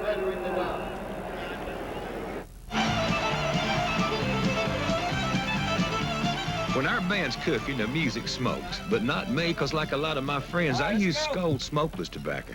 I just take a pinch of that good tasting wintergreen flavored Skoal between my cheek and gum, and it gives me real tobacco pleasure without ever lighting up. So when you want something that smokes, listen to the Charlie Daniels Band. But when you want real tobacco enjoyment without smoking, try Skoal. A pinch is all it takes. Thank you. We appreciate it. Using this surgical fiber optic lens, Prestone Labs is going to show you what weak, neglected antifreeze can do to your radiator after only 9,000 miles. Look at these passages. Rust, corrosion, continued neglect could clog them and overheat this radiator. But look at a Prestone protected radiator after the same 9,000 miles. Quite a difference. Prestone has a patented silicone silicate formula to Lockout, rust and corrosion. Prestone 2 and Prestone Super Flush. No wonder we're #1. Art Whittington has picked up another Oakland Raider first down at the 21-yard line of the Pittsburgh Steelers. 2 minutes remaining in the game. The timeout situation, the Steelers have 3. The Raiders have 2. Frank, I'd like to say this, if I may. I've been in this business 28 years. The Pittsburgh Steelers don't need one single excuse. They've had to go into this game without Franco, without Stallworth, without Swan. Bradshaw got racked up. Lambert's been out since the first quarter. Anybody thinks the Pittsburgh Steelers are through is an imbecile. That's laying it on the line. Who brought that up? I don't know. Van Egan gets the call. If they think they've at least made a mistake if they think that about Pittsburgh. They'll be back with a great coach, with the greatest players in the game. Good Lord. We've had a good football game tonight. It's been really fun. I think Oakland is kind of getting themselves on track a little bit. They played well last week against San Diego. They're a good football team, but good points. Pittsburgh is. Well, they're hurt. That's a tribute, I really believe, to Al Davis, who is spending most of his time in a court of law, but that's not relevant.